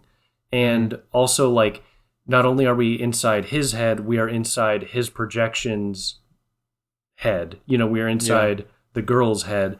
And obviously because Women of the Influence is referenced, and I think like very like intentionally so, I'm sure like he was deeply inspired by that film to make this film. Like how, in what ways is the psychological inside outside and like the doubling of self-consciousness over and over again, right? People, here's a platitude that people like believe, like everyone knows it's true, but it really is insane. The layers that self-consciousness operates at, like the infinite loop of self-consciousness, where it's like you have a thought about that thought, you have a thought critiquing the thought that's critiquing that thought, you have the watcher observing that thought as it critiques that thought as you have that thought, and they're all playing at the exact same time and all in this awful like hodgepodge. And then when it gets like verbalized to something else, even to it, your own thought, right? Like Jake and her are in the car, and these are all the janitor's thoughts, but you know, self-consciousness, like it's her thought saying a thing, and then another thought of his own reacts to it and disagrees with it and shuts it down, but they're both his thought. Like that's how you are, you know. That's like that's like a Hamlet thing, you know. That is like the constant, like self-conscious, cyclical, like you know, we're using the woman's character and getting in her head, but it's always in his head. And the way we constantly put up these impositions against ourselves and even faux externalize them into a third objective interlocutor in our own head. You know, the idea that we can like create people in our minds to react to other thoughts and then judge those from another view as we judge that conversation between two homunculi conversing to each other. There's just something about, somehow there's got to be a way in which this relates to Women of the Influence, specifically just the internal-external divides and how it's functioning in space in the film, but I'm not sure. Well, given you've got everyone, you're inside something, you're in a story, in a story, in a story, in a head, in a thought, and a thought, and a whatever, and even all that being said, literally not one character is ever, in any meaningful way, honest with another one, or lets another one in, or is, you know, guard down, etc. I think like everyone is very atomized all the time. And also, like a character's thought actually doesn't ever get completed, or rather, Jessie Buckley's thought never actually gets completed. She actually brute forces a thought of hers to come out at the second car scene, while she's just thinking over whatever it is that the other guy is trying to say. You know, It's the woman under the influence quote, right? She just like starts powering through while he tries to interrupt her over and over. yeah, and it's there's that too. I mean, there's that, but Yeah, you also, started there's right. also, There's also her forcing an internal monologue. Yeah, to and continue. then him. Yeah, exactly. And then him. Sorry, I want you to continue, but also him heavy-handedly being, "What are you thinking about?" Me, Oh, yeah, I'm part all of the you. time. Yeah. we're all in you right now. You know, Yeah. so it's that's kind of interesting. Yeah, Wait, which can you just tell me what are you talking about with when she forces it? it's the With- second. Never mind. I don't know what it's she's the- actually it's talking the about. But it's second- right before the woman under the influence. Yeah, it's right before it. exactly. It's right before the woman under If the only one of influence. us was streaming it. Well, okay. I mean, this is No, sorry. You- Keep going. I I hate don't know. when you Keep do- going. I No. hate when you I'm do so that. sorry. Continue your thought, Brody. Please. Yeah, God forgive me, damn it. Brody. I Fuck. deserve For the that. love of Fuck fucking this God. stupid bullshit, bro. there. I don't have a very well thought out thought because somebody keeps interrupting me. But it just is to say, like, it's just a very good way of trying to convey how it is that it feels to think. And just sort of tacking on specifically what Steven was saying about constructing characters that you're like that's like being responded to. You know, the classic like shower thoughts, right? You have an argument and you win epic style, right? And I do think it's getting at something about how impossible it is to actually think, because it gets into the beginning where they say that, you know, words can be mimed and acted and lies, while thoughts can't be lies. Yeah. But I think it's getting at something where true thoughts can't be lies, but a lot of your thoughts are lies because you're constructing this whole world inside of your head that is like kind of fake. But there's something, I don't know. It's like I said, it's very Well, you have- scattered. there's a lot I'm to very do with scattered. that. I like Yeah, that. You have like some interesting moments, right? Like an example in this kind of frame that we've sort of built is him, like, when they first get to the house, she keeps trying to talk to him, and then he gets up and moves and like changes the subject. Yeah. Where it's like that is like a better representation of what it's like to avoid a thought than just you avoid, because it's like the thought that is trying to intrude on you is like an embodied part of yourself and not some just external thing that is like poking you or something that, oh, I need to address this external thing. It's like another part of you knows that you want to like talk about it or think about it or whatever. I also think what's another interesting thing that happens a lot is like things that are physically intervening with what's going on. Yeah. Right. Yeah. Yes. And like and a lot of the time something will happen that's like physically happening that's not necessarily caused by a person, and immediately it just derails everything and then allows for the opening of like identity shifting and whatnot, where it's like there's kind of like if there's a disruption, suddenly there's an opening for like things to shift around, to change perspective, to critique things from different direction, and these kind of things are just kind of interesting. One of these that I actually don't really know what to do with, but I like a lot, is the dog. I don't know what the fuck to do with the dog. Shaking. Like shaking. I don't know, shaking. but He's funny. but that is something that it does do that. He's funny. He's funny, hilarious. dog. It's just a joke. I think that go ahead. Comedian dog. Well, I want to respond to what Brody said because I really liked something that Brody was saying. Maybe a slight rereading of what Brody was saying, but like I really liked what he was saying about like thinking. You know, thinking's really hard, and something about like the impossibility of having the thought itself And an honest like, thought. Like, yeah, you know, we're told this idea that like ideas are true, right? Like you can't lie, and that's in the film, right? You can't an idea is not a lie, right? And there's something cool about the way this film is doing all of these ideas, and they're colliding with each other and having issues in interruptions and things like that. And it's like you can have the homunculi represent a thought, but you can't get to thought itself. You can't get to the unconscious, or you can't get to, cons noumena. You can't get to the fucking thing that's binding all these thoughts together that actually might have access to like some like what you really think. Instead, all you can have are these projections by that thing or constructions by those things that operate in contrast with each other and articulate things in contrast to each other. And in a way, they're always expressing in a sidelong way, in a sidelong glance. Like they're always once removed from the thing. So they're still true, but they're never getting at, the thought itself, right? They're always a distorted, homunculus of thought rather than, pure thinking or something like that. And so they just end up always trapped with each other. And so even if they're expressing a truth, their truth is always kind of a lie. Like it's the truth in the lie type of thing. Like you have to read them as true because they are thoughts. Like they are like they're happenings of thought. Like that's what you're aware of or something like that.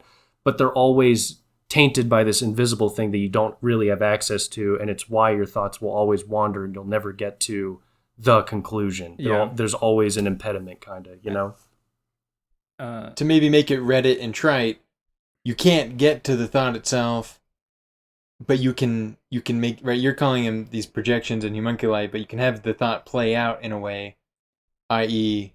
you can tell a story. Yeah, you can tell a story. You can make a movie. Well, I think even, or you can maybe... but even in the film, right? You can make a character, maybe. Yeah, I mean, you can make a character, you can make a film, but even in these... And so it is important to mention that, like, well, but then that gets into a whole, like, philosophy of art. Like, maybe you could say, like, the manifold gaps in the movie. Like, the problem is, like, what you're thinking includes the gaps of what you didn't express, right? So, like, what is underneath, like, in the substrate of your thought are the barriers to, like, so, for example, I mean, this is now we're just talking about psychoanalysis, and I'll make it quick, and then we'll get out of it. But it's like, for example, you just you say a comment, you write a story about your mother, okay? You write a story about a mother, right? But it's actually about your mother. But the analysis doesn't end. It's infinite. It's interminable.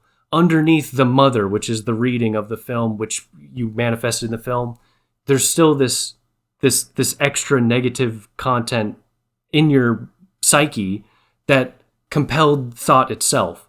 And you have the mother as being like a locus for it, and that's like what you interact with. Then you place it into, or like you distort it and make the film, which is not about the mother, okay? But you look towards the mother and like you do a reading of the film. It's like, oh, it's all about his mom or something like that, right? This film's actually about his life with his mom. It's like that analysis, Life of the Marionettes, is not sufficient. That's not true. It's not actually all about your mother. It's one layer deeper. It's about subjectivity itself, and it's about this gap that you can't actually articulate. But maybe to Troy's point is if you can watch a film in its gaps, in the things that it's not expressing, and if you can somehow manage to take on the full manifold and you don't treat the analysis as exhaustive, then maybe you are actually getting to the thought itself. Because if you can... But how to do that is like impossible. But that's like what psychoanalysis at its core could offer, But the problem is it would be interminable. So you'd have to keep rewatching the film over and over again. And it's not like you'll ever get to the bottom of a film and you'll have the definitive take and it's over. It'll go on forever, But it's that process that is also gesturing towards the truth content or something. The truth of the thought of the subject that made the thing or something, Well, that's kind of why you can watch a movie, I mean any good movie, but like a Lynch movie in particular or something like this, where it's like why you can watch it and it can make sense without having to make sense of it. You don't have to solve the puzzle box for it to be like, oh, that's all right, because you're interacting with that kind of subterranean thing that it's like coming from, right? And I think it addresses the movie addresses Stephen's point almost directly when they talk about Freud, but they talk about Freud in a trite way, specifically, I think on purpose, saying like, it's all about your mother and like that's bullshit. It's like that's because you're right, but psychoanalysis has already confronted that. Yeah, but I think there's also something about like the cliche, like you can also think of it just like the great film or great play or great work of art demands permanent cyclical viewing, reading, etc. Right? You can't. There's no one It's not like someone writes the best take on Shakespeare and it's like, oh, yeah, that's Hamlet. You haven't read. Oh, you haven't read yeah. mine yet. Done. We found experts have discovered I got a Hamlet. Substack, and it's Yeah. gonna blow your fucking cock off.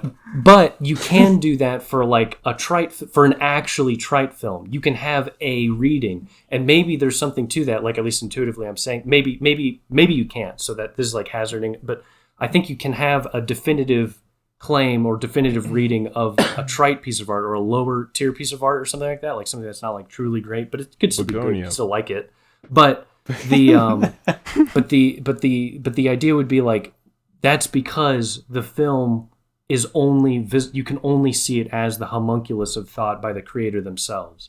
It's almost like a good movie to think of for that would be like Hamnet, where Hamnet, you cannot watch that infinitely.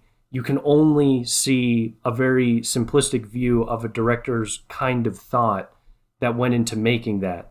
But in the great art, you would actually, like the creator would kind of vanish, but it's in the fact that they vanished that you're seeing them over and over again, and you're getting to the core of how they actually did the thing, the thought itself that produced it, because it was so infinite of a thought.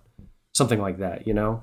And when that thought becomes so properly externalized and made real, capital R, you end up in an ethical relationship to the characters, a la Funny Games, and you have to turn it off to save them.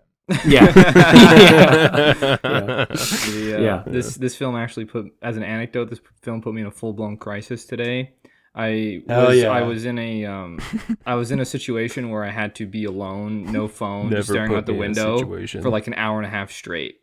And I was staring out the window.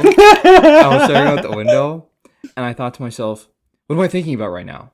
I don't know. What is this? What's going on in my head? What am I thinking? Am I thinking something? Think something now. What? I can't think of anything. Dude, it's so crazy, dude. Thought Where's is my so thoughts? fucking insane, I can't think. Dude. Yeah. Yeah, they So needed a fucking- scene like that where they just like freeze and just start like yelling at each other. Yeah. Is this movie just a full-blown supporting piece of evidence for who's that recent, tech fucker who was like introspection is for idiots? I don't know. Fuck that. This is No, kinda like there- I mean, Did there's he really truth to say that? Is that real? Yeah, you haven't seen that?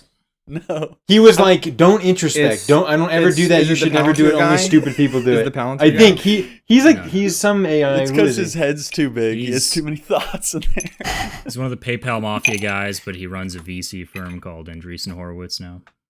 He's basically just being like, "Don't be a Hamlet," but then he phrases it in such a way that everyone is like, "You're a psycho for saying no introspection allowed." Yeah. Kind of I mean, stupid, whatever. Yeah, I mean, there's like truth to that. I think the problem is. I mean, the is, like, janitor is, the problem is also that Hamlet is Hamlet, and Hamlet could only be made by a kind of Hamlet.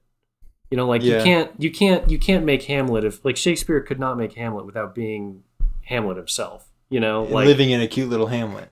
Yeah, living in a cute little Shakespeare Hamlet. So- couldn't be Hamlet without having a son named Hamnet who died tragically. I don't 'cause know. it just And that's didn't not make even any sense. true. yeah, it's not even true. But yeah, that's the gross thing, right? When it's a fake biography, when Hamlet itself already is in a roundabout way an autobiography, but only of the most based kind, only in the most once removed way possible. But yeah, I don't know. Like, yeah, I don't know. Whatever. I guess this is. I don't know. I don't know how useful the whole homunculi thought internal Yeah, but external what is. but what does the dog mean? I don't fucking know, dude. It shakes. I think the dog it shakes, dude. The dog What is more do very you funny. What more? What do you not Isn't it- understand? Fucking look at the dog, John. Fucking, I think- what do you- Look at I it. think look at the feel it. dog. What is it doing? It's shaking. It says No, move on. I think that there's something going on with where there's like a significant breakdown in the continuity and coherence and lucidity of the janitor's fantasy when he's at his home interacting with his parents, right? Like it all starts to Dude. break down pretty fast. Then the fucking voicemail, that was a step too far. That made I was too scared. The voicemail's so good. There's I only got one too, question. I got too scared. Everything with the basement. Everything with the basement. The is basement. fucking insane. Like, is so scary. Basement's so good. I love that she is discovering that she is plagiarizing things, and obviously that's like a thick through line with all their quotings and Reddit, whatever, TILs. Mhm. But I don't know. I imagine now it's not so for frontier boundary pushing ideas, but like the janitor has a very hard time maintaining a lucid, clear line of thought when thinking about his parents and like his home and his family, and the shit starts to break down hard. But also, I mean, at a different interpretive level, I did like jumping from like looking at these people to seeing yourself taking care of them, to seeing them get dementia, to seeing them when they were younger. Like, I just like that it's all wrapped up in a way. Well, I really liked being able to see them at all these points. That gives you kind of this view of them as like a person without time or something like that, right? It's like a person at where it's like time is not like linear in how they are a person, but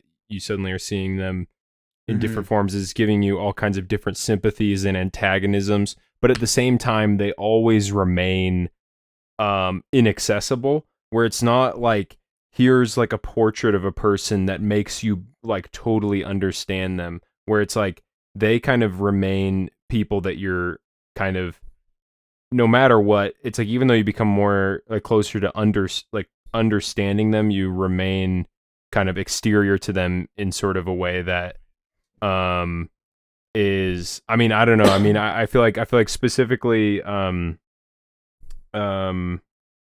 what's her name? What's Jessie Buckley's character's name again? Lucy. It changes. Oh, it changed. Yeah, true. That's a funny question. But it's like Lucy so Jessie Buckley's character, like the way that her kind of sympathy for the parents shifts in and out of being like, you know, terrified of the father, and then like there's like a moment where she like rests her head like on either the mother's shoulder or his shoulder or something. Yeah, the father's shoulder and stuff.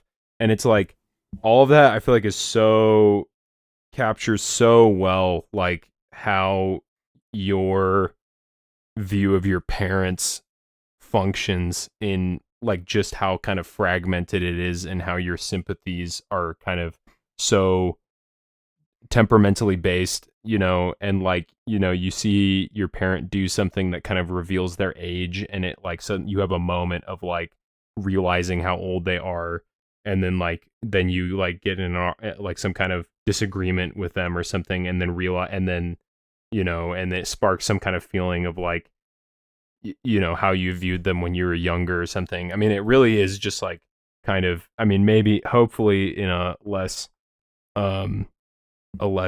like terrifying way, but because like obviously the relationship to the parents is like pretty strained or whatever, like it's intense, it's like super intense, but just how insane that like flipping back and forth between different perspectives on how you're viewing and interacting with your parents is pretty accurate. And the important thing about the parents, right, is their through line through the whole thing is that they do love their son. They don't see their son, they don't understand their son, but they do love their son, which is something that Jessie Buckley's character says, right? Which is like, you know, well, they love you, and like that's like the most important thing. Everybody loves their kids, right? And or then something like that is how he responds. Yeah, but then he says, when we've had our problems, is well, everybody's had their problems, right? It's I quite like that part. Anyway, but the point is that even like their unconditional love and his complete recoiling from their any type of like affection that he could have, you know, it's like wrapped up into how he cannot love, right? In a sort of a Freudian sense, I think. Yeah. Well, go on. No, you go. Oh, okay, I was gonna say, well, I think part of like why the can't love thing is kind of a neurotic, self-reflexive thing, about like this kind of lack of confidence in one's like in the validity of an emotion, right? That we've been talking about like this like truth of ideas and stuff, and kind of what Steven was saying before about like kind of a leap of faith thing that is kind of, I think, sort of required for a kind of a relationship to function, or having the ability to kind of commit oneself to something, and kind of, and that's kind of, and that the thing is that like neuroticism is something that like the film really convinces you of, that you have in the scene that we actually are kind of have on the screen right now, which is the scene where she goes down and realizes that she's kind of been plagiarizing everything or whatever, where it's kind of like this almost kind of like existential moment of realizing like everything you're thinking and stuff probably is done better by someone else before you, and that kind of level of skepticism about your own like passions, and that can reach the level of passions, right, where you can have a feeling of passion towards someone or something, but you are so conditioned by the fact that you're so aware of how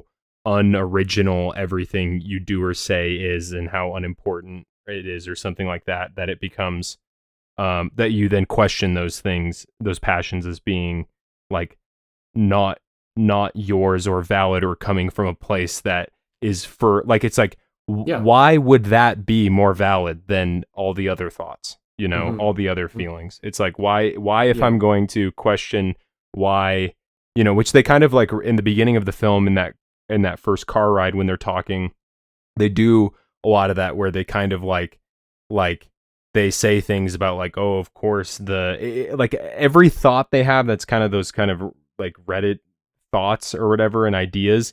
It's like an important thing that's part and parcel with that, and part of why I think they feel so kind of maybe cringe or something, is because they have integrated into them, this is like the correct take, because the original take by someone else has now been filtered through some kind of cultural thing of like, oh, we've decided that, of course men are this way and women are that way, or something like that, and that was misogynistic or something like that. Yeah, the sissy. Doesn't he make the thing about the comment about the sissy thing or whatever? He says something. He says, and then he like makes a joke about how he's like, although I do think that that's like that's a problematic way to say that, Yeah. Like it's just exactly through the layer, Yeah. The layer is the psyche now, Yeah, exactly. Layer, So that social layer has kind of infected to the point of, which, like, I mean, maybe infected is the wrong word, because it implies that this is like escapable, even though I think it's like actually a universal experience of just thinking, and like, even if you feel that something is being unquestioned that you've acted on or felt, you are actually, it is more like the person standing in the room trying to talk to you and you're walking away from it. You know what I mean? Like, it's like, that's never not there.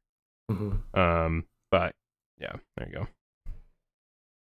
I have a totally different idea to explore, and also, okay, I'm worried. I mean, we're not going to get to, most things here, but would like to try and cover some more. Especially, I'm worried we're not going to hear Sam. I want to hear Sam say something. That's so fucking real. Sam, what do you think about what the fuck is going on here? I did have one thing that I thought was, both you, John, and Troy said this, that when she goes into the basement, that she realizes that she's plagiarized. But I feel, I'm kind of curious, like, I guess, question first, why that was the first thing that came to your mind, that it was plagiarism. Well, I think the baseline, well, I mean, maybe not plagiarism, because, right, I don't think that she is discovering that she has been discovered. I think that she is discovering that she has been copying without realizing it, right? She shows the paintings, those are the paintings downstairs. Right. But I think that, like, the base material read, right, if you forget the meta everything and you're just, like, in the story, is maybe a feeling of, one, being found out, and two, this kind of surreal, like, discovering that the work that was her own is not her own at all, right? But I also think, bigger picture, like the basement, it's a fitting location in the house. Obviously, she goes down there. She interacts with the clothes of the janitor. There's like a kind of merging of the meta narrative with the specific. and she's not like in a sort of obvious say it out loud way. She is finding out that her art is actually a plagiarism in a way. Maybe not I shouldn't say plagiarism, but it's like it's an unwitting copy of the intentional plagiarism of Jake, who is, whatever, the fantasy of the janitor.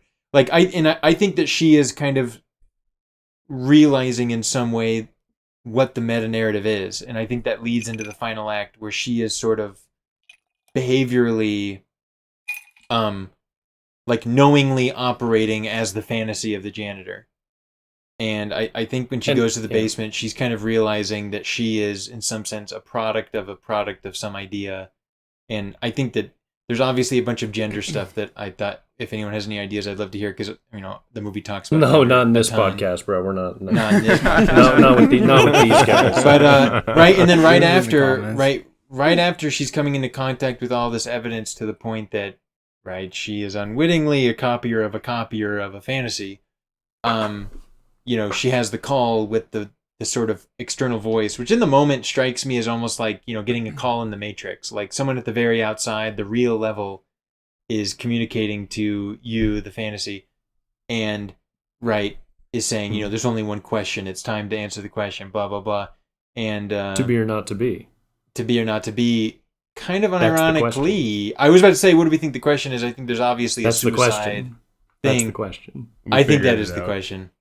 Yeah. I'm actually so on board with that being the question. Because I think, like, we're getting ahead of it, but I think that, like, one of the ultimate things in the movie, like, what is so dreadful?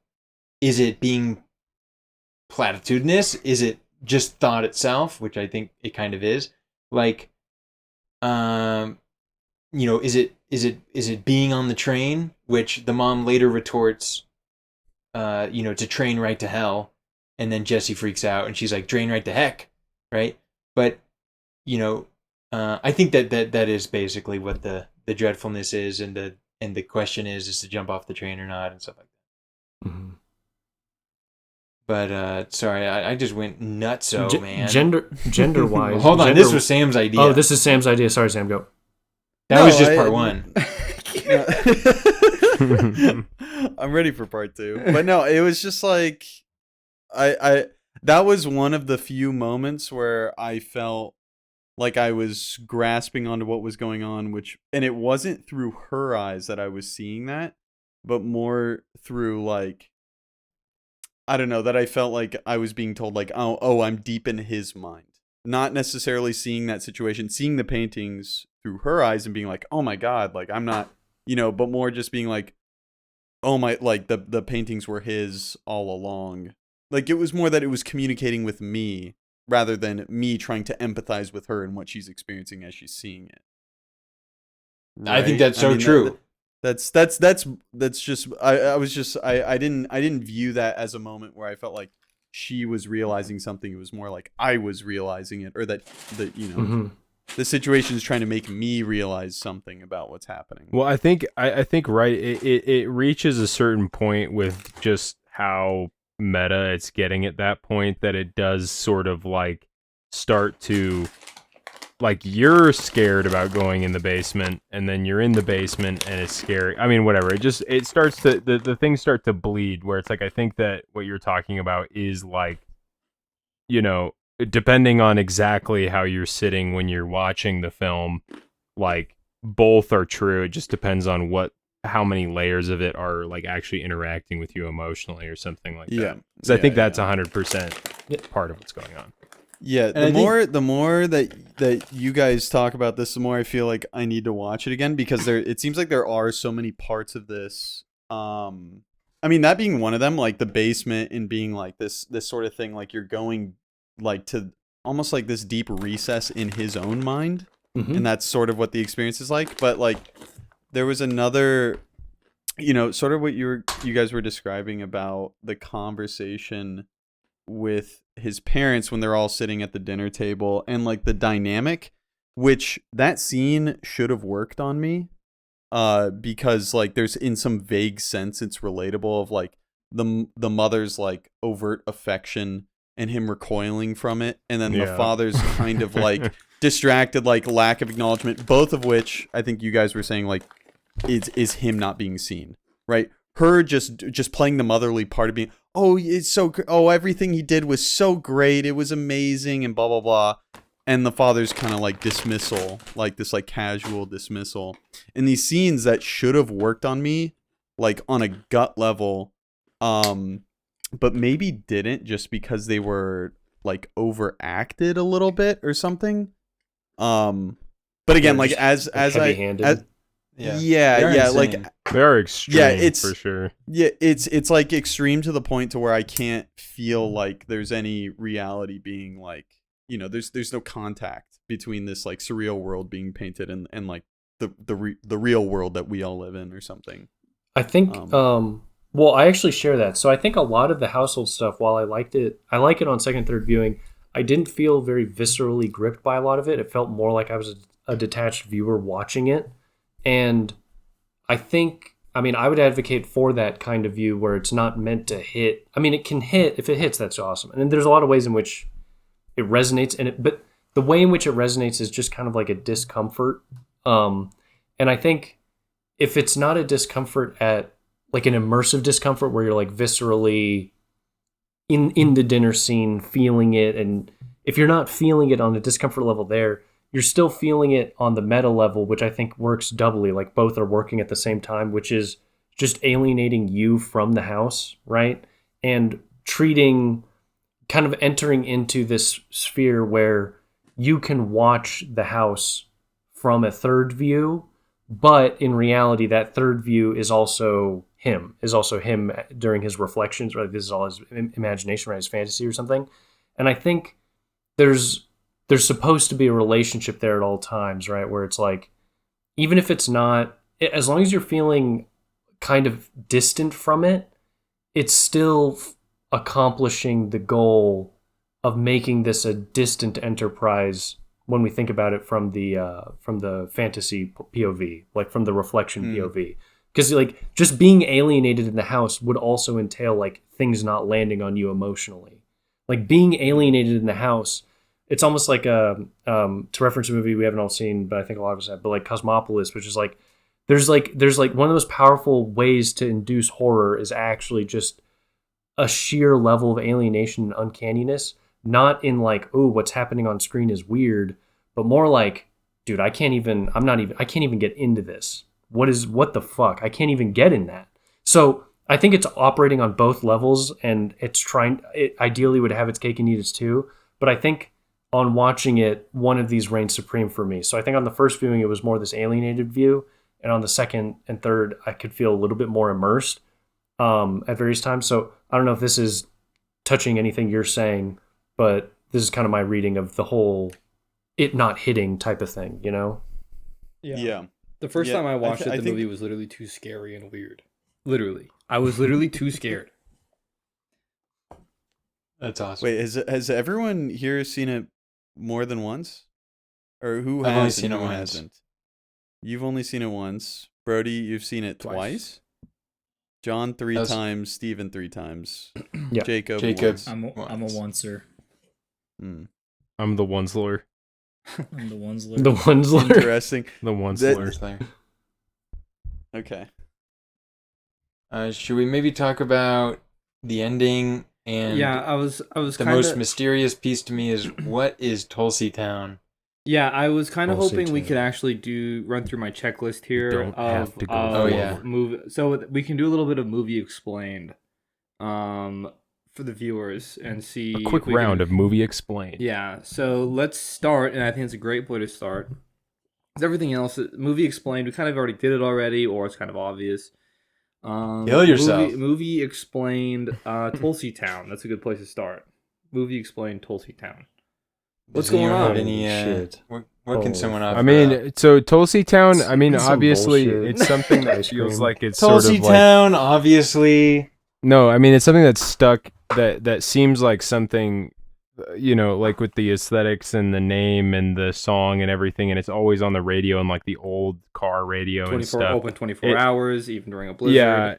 Yeah, it does feel like something like some kind of I mean, to do, I feel like there's probably more to it than this, but maybe a basic reading would be that it's almost kind of like a nostalgia-driven safe place of something much older, right? Because it feels like something almost like the janitor, like from the janitor's like childhood or some bullshit like that, you know, where it's like, and so it's like he's time.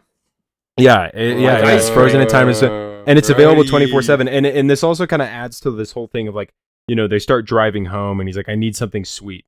Oh man, I'm just a sugar junkie. We gotta he's gotta like justify that like he needs to stop at Tulsi Town and get this giant fucking thing of disgusting looking ice cream and eat and it's so gross and it melts when you're eating it and you can't finish it and it doesn't do what you want it to do. Like, just like your I think there's also it's like this is not deep at all, but like at the Tulsi Town, I think she says something along the lines of like don't go with him or don't go there or whatever, right? You don't have to she says you don't have to go forward.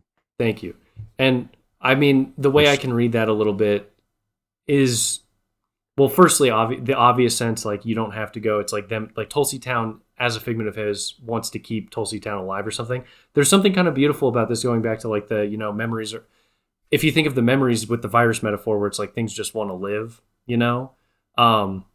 like even the Tulsi Town employees themselves as projections or whatever have a drive, just like a thought in your mind has a drive to like stay alive and remain pressing on you, It's like it has its own interest. A thought in you has its own interest towards its own survival, And that's why it can be hard to shake certain thoughts and nostalgic reflections, even if they're not correct or something like that,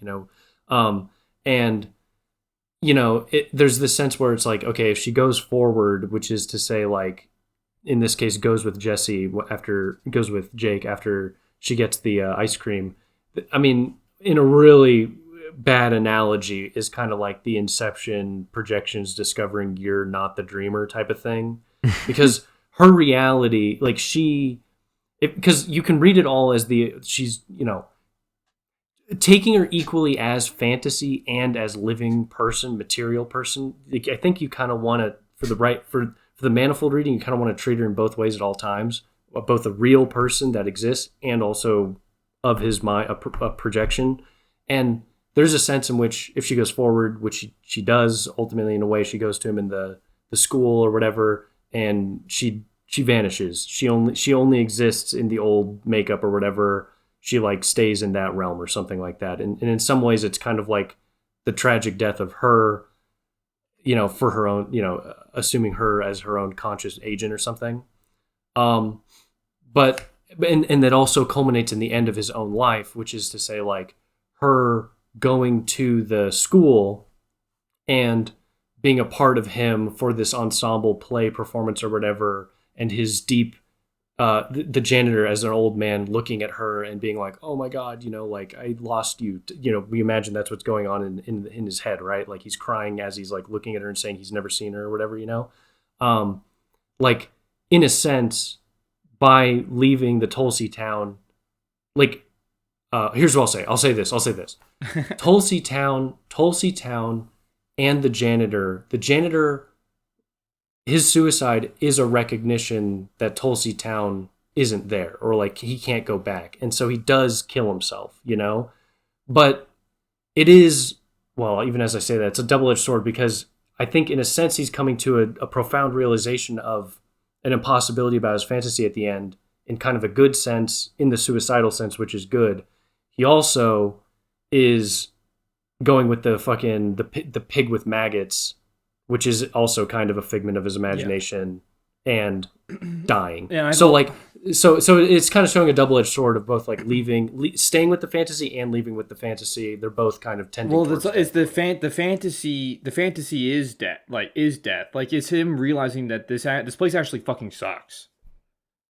Yeah. Because he goes in and he's like, oh, time to check out who's there. There's always some there. I don't know people here. This is like old high school. I remember high school. High school was good, right? And then it's actually him getting owned by a bunch of pretty girls.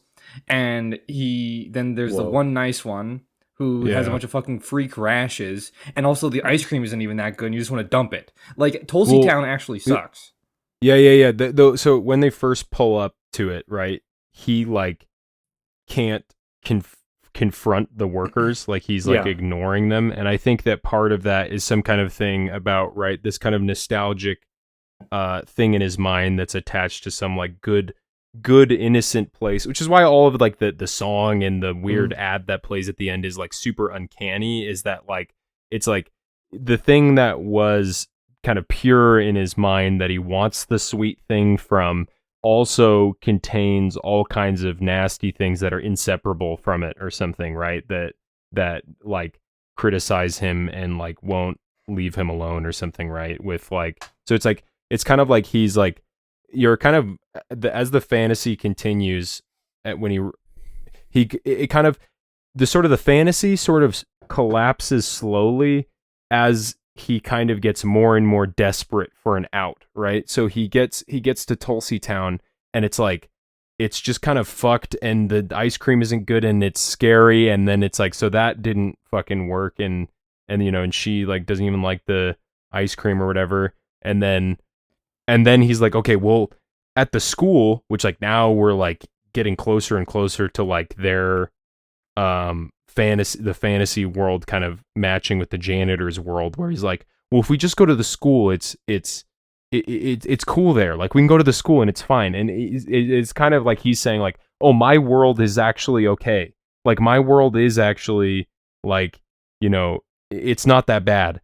And then they get to the school, and yeah, it's kind of like these different layers of kind of desperation to try to justify different like levels of fantasy that have kind of been keeping him to cope, until the pig is kind of like, right, an alternate fantasy that lets him feel comfortable with his own death or something like that, which is like, exactly. I'm just a pig, and it's not my fault, it's not, I'm just a pig and I'm getting eaten out by maggots, right? I need to die. I do love somebody's got to be the pig with maggots. Every single time I'm bottom frag and Counter Strike, I'm like, look, somebody's got to be bottom frag. Shout out also real quick. There's like 3. I just like the ice cream melting, right? Like there's the ice cream can't stay cold. The food at dinner can't stay hot. Like they don't eat any of these food items. Right, like they make this huge like dinner that's like the dead accelerated, right, or something, right? Yeah, and everything's just like rotting away. Like the food is hot at the start, but then they talk so much and they never end up eating it, and it like is reminiscent of the pig, obviously. And then the Yule log, whatever, is his favorite food, but it's a Christmas food, and they're way past Christmas. Like his favorite thing is this thing from the past that's ill-fitted to the current time. And just like this whole thing about food, it's a way more basic take, but the food, the sustenance, the sort of base material pleasure that ought to exist in our lives is just deteriorating with time. I kind of, and I don't know how much we actually want to do this, because it might be like too big of an endeavor to do, because I don't even know if it's actually that productive or could land somewhere, but like, I really think there's something to treating her as not just a projection, right? And like, what would a reading of this film be such that it, I think like materially and directorially, like intention was to suture a lot of things as lots of this being fantasy and projection. But like, can you read the film and what emerges when she is totally like actually real, actually present? For example, answer the question like, and I'm not saying we have to, but like, does she go forward? So like taking it out of just Jake's POV, but like Tulsi Town employee says, don't go forward. Like you don't have to go forward or whatever. is that true for her? What does it mean? Yeah, that is kind of an Given insane this, question to ask if she does have like a will of her own, right? I mean, Because you can I read a believe lot in of her. because you can read a lot Well- of the film as her as well- an agent Yeah, dealing yeah, with all this. You know, she's I so just fleshed want out. to I just want to reinforce what you're saying though is like honestly, even with this last viewing, it wasn't actually until this conversation that I feel like the whole view of like this projection thing and fantasy thing actually came to a full like, oh, everything can be seen in that way.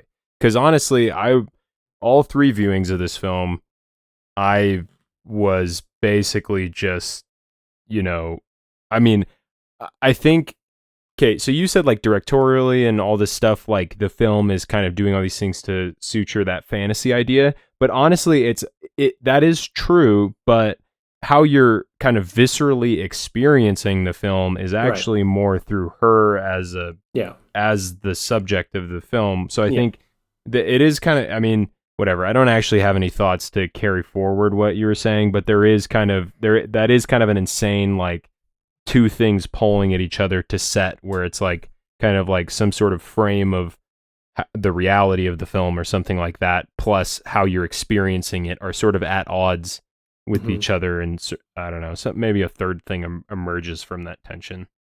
I think she moves forward insofar as in her sort of material arc. I think that she breaks up with him. I think she ends things through her monologue to the janitor.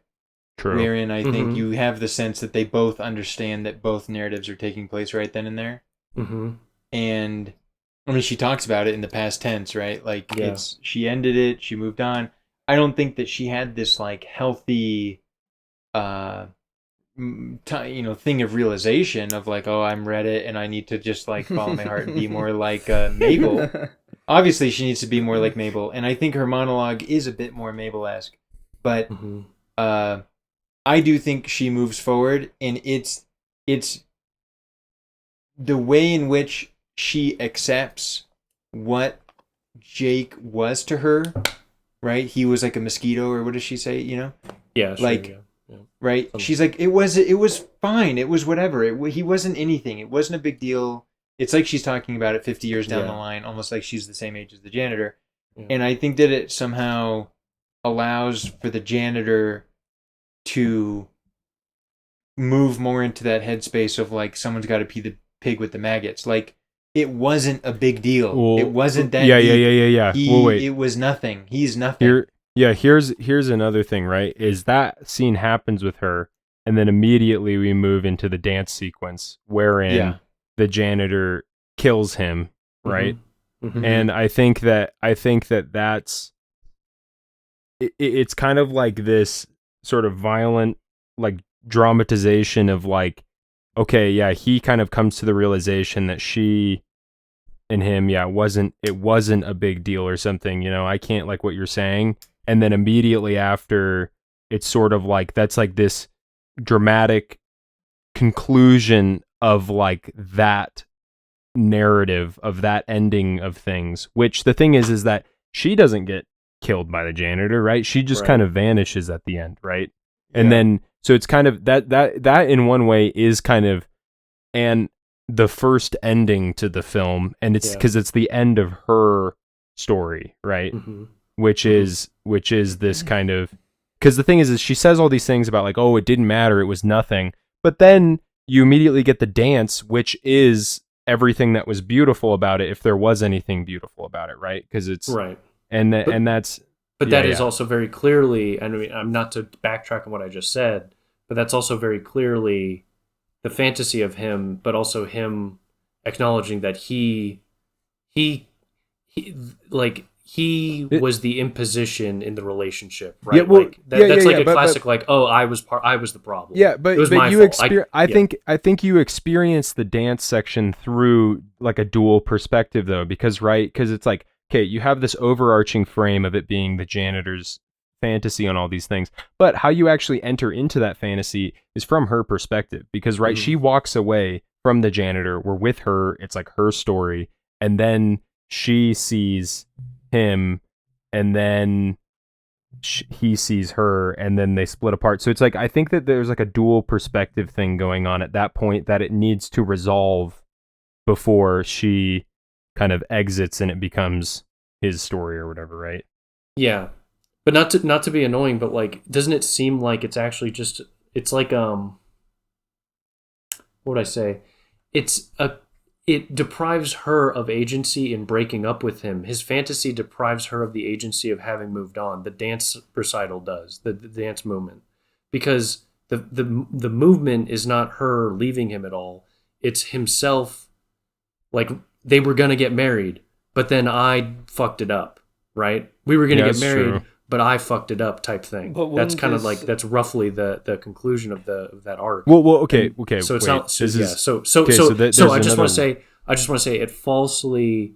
And then react to this. It falsely projects a good working relationship as having ever existed. There's a layer. Yeah. There's a layer in here, though, right? Yeah. Where it's like almost like she becomes aware of the janitor and him as the same person, and then she views him killing the younger him, and then by seeing vanished. Two of them at once. Yeah.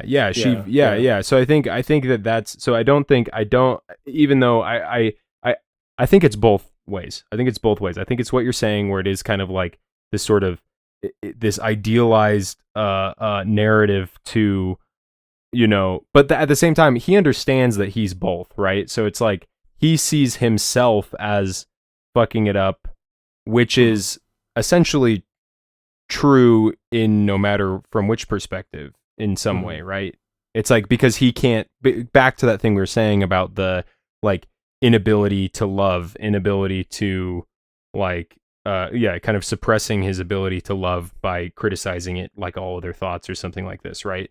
And that's kind of what is happening through the janitor, and she views this, and that is kind of, it's kind of like, who knows what would have happened, if not, if he didn't intervene and kill him, but whatever. I think, yeah. And then killed himself. Listen to the audience at home. Don't kill yourself. Yeah, never kill yourself. Never kill yourself. Unless you have a really good things. Unless you have a really good reason to. If you have a really good reason to kill yourself, it's okay. Dude, I have so many thoughts about suicide that are not. I'm thinking about ending this podcast. Unless you are a Japanese literary figure who's also going to take over the government. Yeah. Can I just put one? I'm gonna put one thing on record. Do not kill yourself. I'm gonna say this one thing. But suicide is based.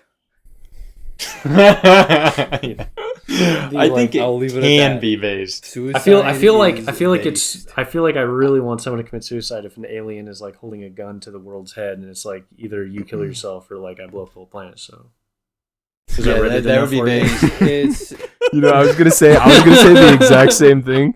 I was thinking about saying the same thing, and there's two things. There's two things every human should have.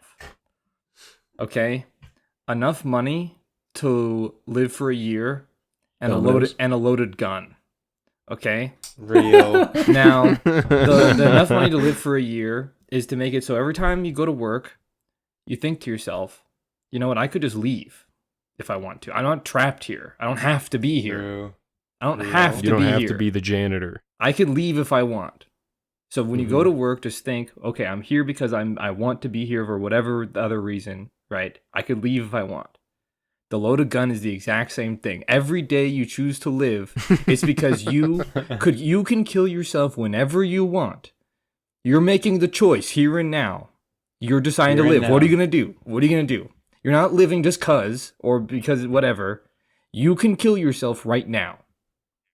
Nobody's making you be here. Careful, Brody. This is an info hazard, dude. Don't be careful with that, bro. I don't know. Info hazard. It is. I'm just saying that you're choosing life. Do something. That's true. Yeah, that is so. That's very Star Trek of you, Brody. Kill yourself immediately. It is unfortunate that I think probably the vast majority of suicides are cringe, not based. It's kind of like making a movie. It could go either way. Yeah, it could go either way. But kind of like living a life, but it's also like living a life. Whoa, it used to It's go, also living a life. True. Wait, hold on. Suicide is way more like movies than we think. It could be based or cringe. These days tend to be cringe, but they used to be way more based. Can we do Back at the start? Can we do one more? Dude, imagine movie the first explained? suicide. Oh my god, fuck. the first suicide. Holy shit! Wait, hold on. We got a movie Groundbreaking. idea. We have a movie idea. This is groundbreaking. Suicide. This Dude, is a that's good actually movie. insane. The invention of first- suicide? That's The actually invention of crazy. suicide. Dude, suicide, I think back then was way... What is back Actually, then? maybe it's more based today, because back then... What the fuck is back then? Like the 80s? like Back, Couple, the when 90s, exactly? The 90s. Just yeah, the like, 90s. When like they invented 2006. No, like at When least I was a kid, pre-industrial. when they I'm invented thinking mostly suicide. like it was most of different. human history, maybe even prehistoric. Yeah. Like killing yourself back then was not just killing yourself, but just like utterly annihilating your family. I'm imagining men here, obviously. Yeah, sure.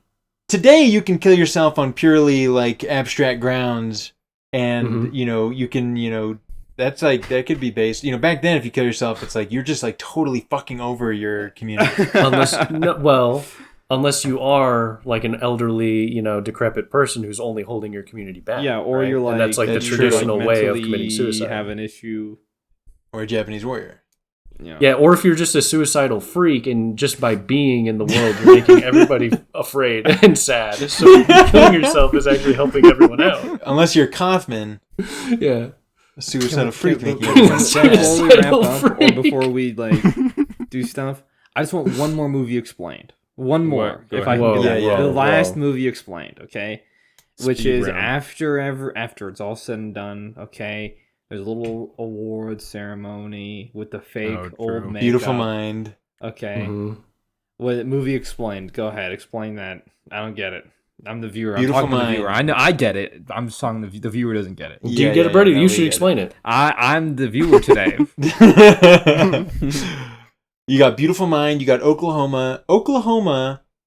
I don't know the story there. I tried to read like the brief wiki And then I synopsis realized I to try couldn't and- read. and then I couldn't read anymore. But it's something about like a love triangle. I don't think I get the real story, but I think that it's his ultimate culmination of acceptance. But even it is trite, right? He quotes Beautiful Mind. He does the Oklahoma show. Isn't I don't know. Oklahoma all about loving yourself to a fault? No idea. I don't I'm know just shit kidding. I'm about just making that Oklahoma. up. I don't even know where it is on a map. I don't know a single thing. I'm just kidding. You It could've almost, stood it on almost that, certainly Steven. is. I don't know, Just but I make really up. like watching it and realizing like the weight with which that speech begins of I accept everything.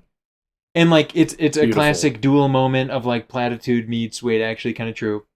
But the weight with which the words are landing with me at the start and then like 20 seconds in, I'm like, wait, this is a beautiful mind. And it's so funny.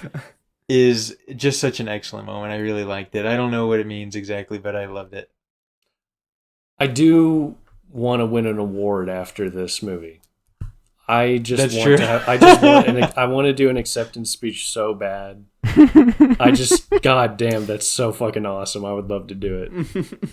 Maybe I'd is he trade giving that it to for himself? anything.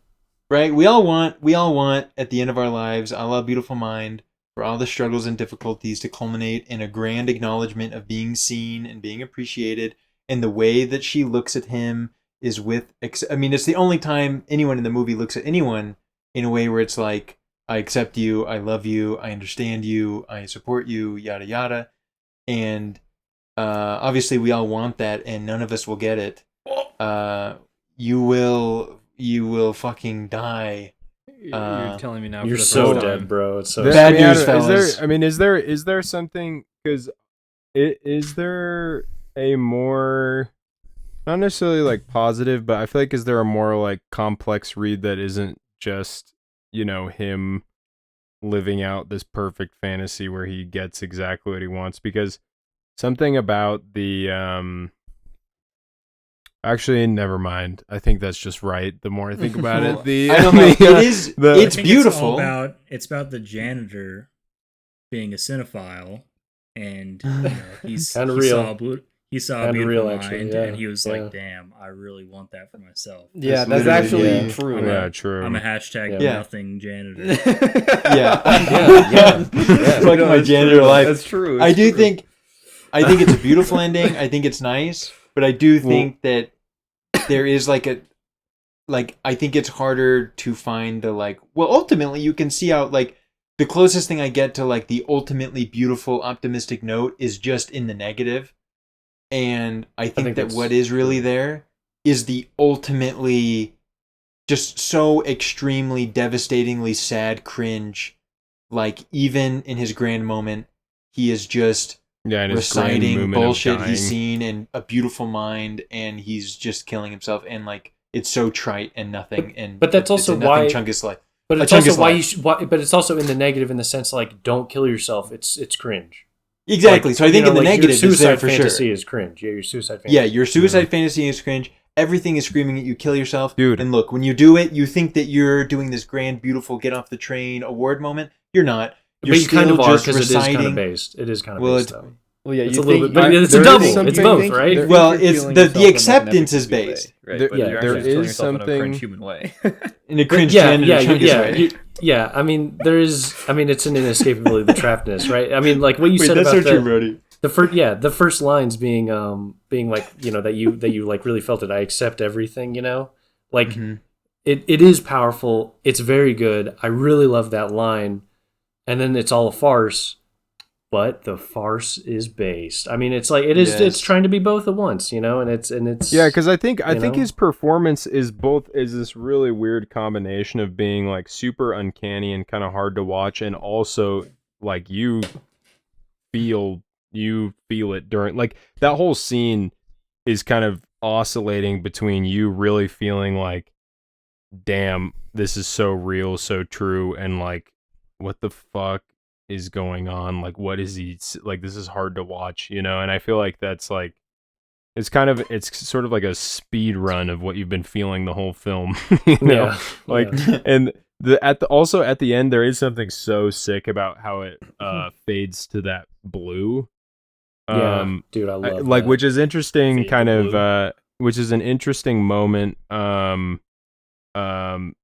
mirroring or kind of rhyming or something with Synecdoche, New York, when it fades to white when he dies. And that death in Synecdoche, New York, right, is kind of, it feels like a much more pure death or something like that.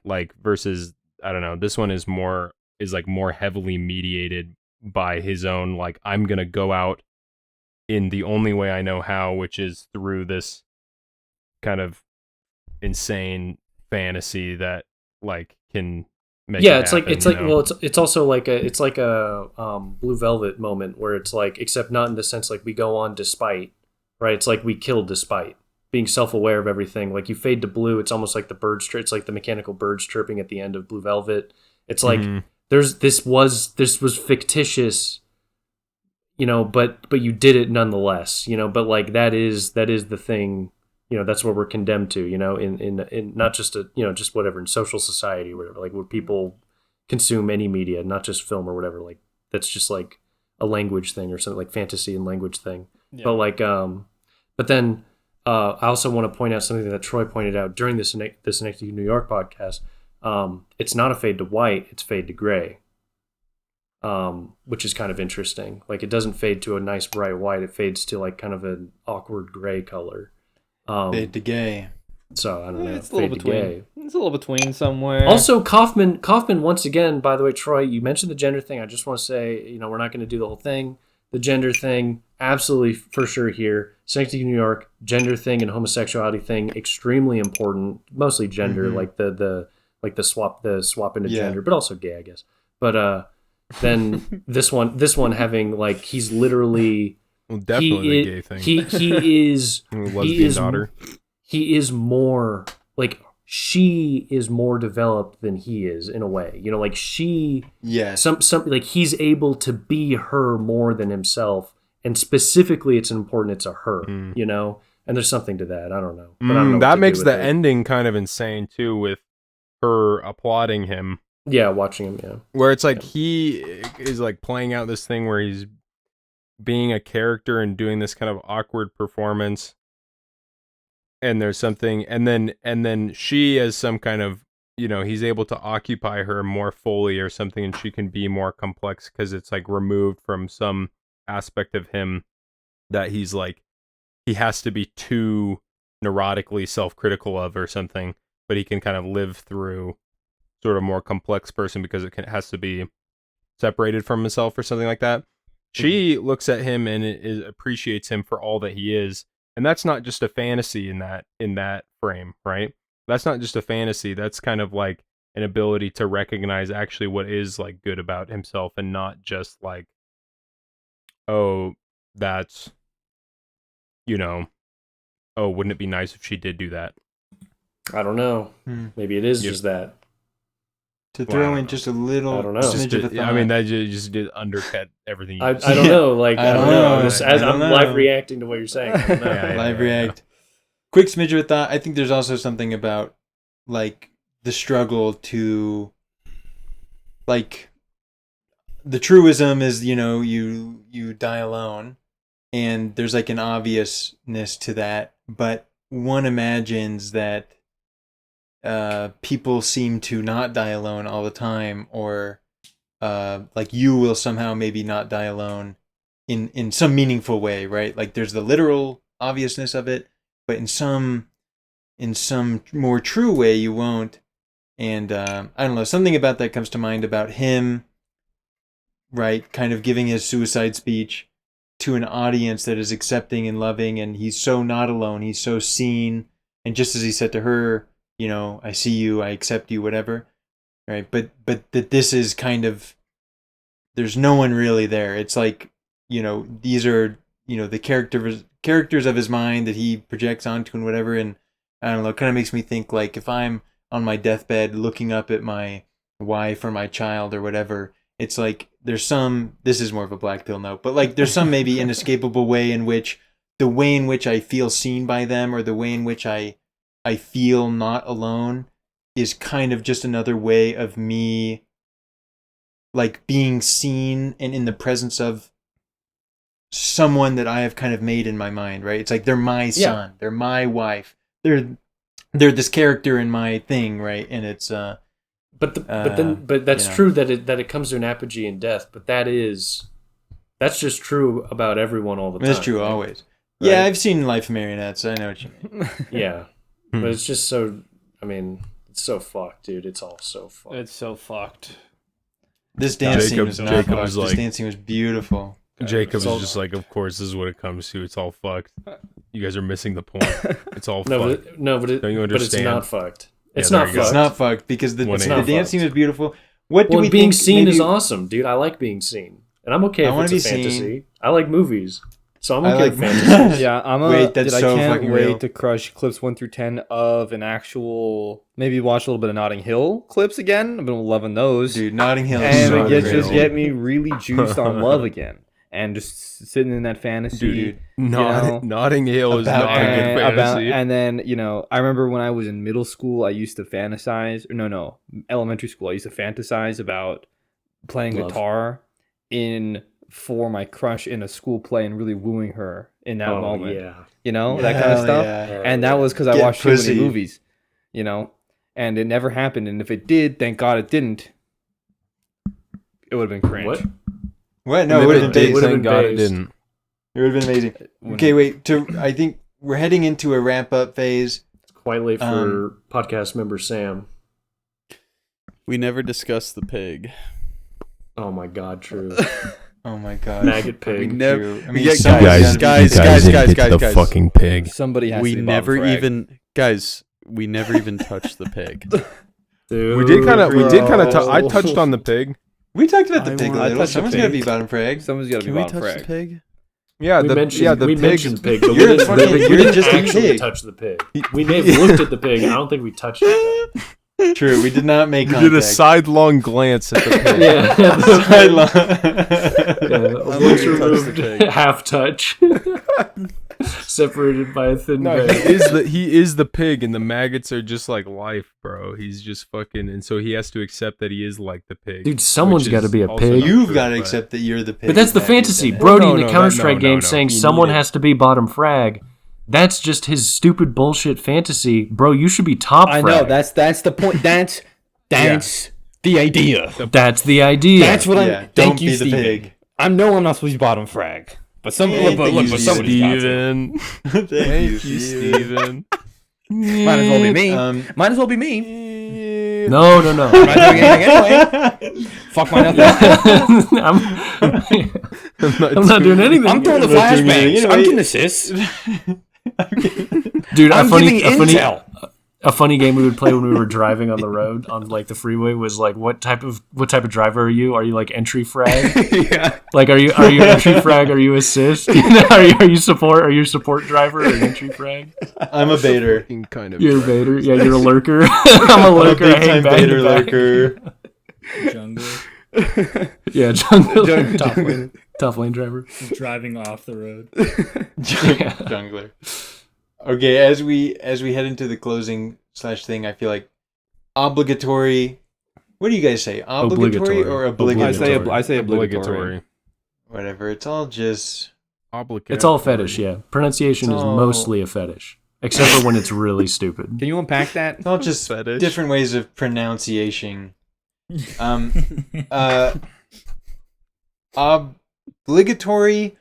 What is the relationship between the way we generally feel about the film and experience the film and like the film itself? You know. Is this closing thoughts essentially?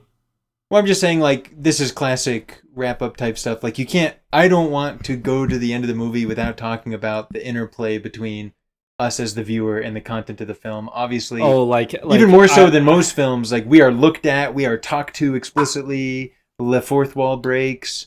Blah blah blah. So, like, you know, what does Kaufman, or you know, Kafka. is there any? What is Kafka? You know what I'm. You know. Spit it out. Do we have any take? You don't have to have a take. You know what I'm saying? Look, Kafka I think I know want? what you're saying, and I think I could summarize this very neatly. Okay, check this out. Thank you. I'm checking it. I'm rating this podcast higher than the movie. Does that sum it up for you? Fuck you. Fuck you, Brody. you. Fuck you. This discussion was better than watching it. Fuck No, you have to. No, you have to watch No, the no, movie no. again now, and then you have Or to 10 more rate your times. experience across time. And it turns out that the podcast is the movie. Here's the Turns thing. out that when, Here's when the you show thing. up to the movie and you see there's all the empty cups of whatever it's called, Pussy Castle. What's it called? The Tulsi Town. Yeah. I like It's Pussy like you're like, Castle oh, really bad. I've been here Pussy before. Town. I just want to say that, bro.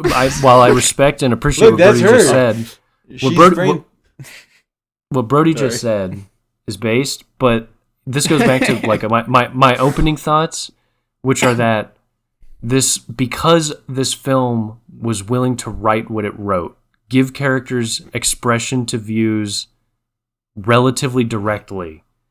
It is great to talk about. It's also a great film for various reasons. Like, I'm not depriving the film of that, but there's something about this where it's like, right, I watched a film that's moving something, it's doing something. We're moving a little forward. Something's happening here, you know? But so many modern films, and I really think that it is, I'm just going to say it one more time, I think a lot of it is the dialogue. I know Jacob hated the dialogue. Let that rest. But, like, there's something about the on-the-noseness of so many things that allowed it to do it. And that takes a kind of gumption or just basically, you know, like, you can either do it unintentionally or intentionally, in the sense that you're just writing to write and you're just writing what you think is good, okay, based, or you're writing despite knowing that, you know, everyone is really critical today. People cringe. People are like afraid to have a character say a thing. They have to show it. Fucking show, don't tell, you fucking asshole.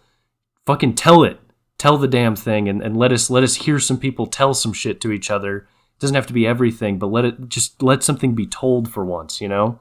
And so I really appreciate that, and also why I think it makes it a good one for podcast, like for a talk, like for a discussion.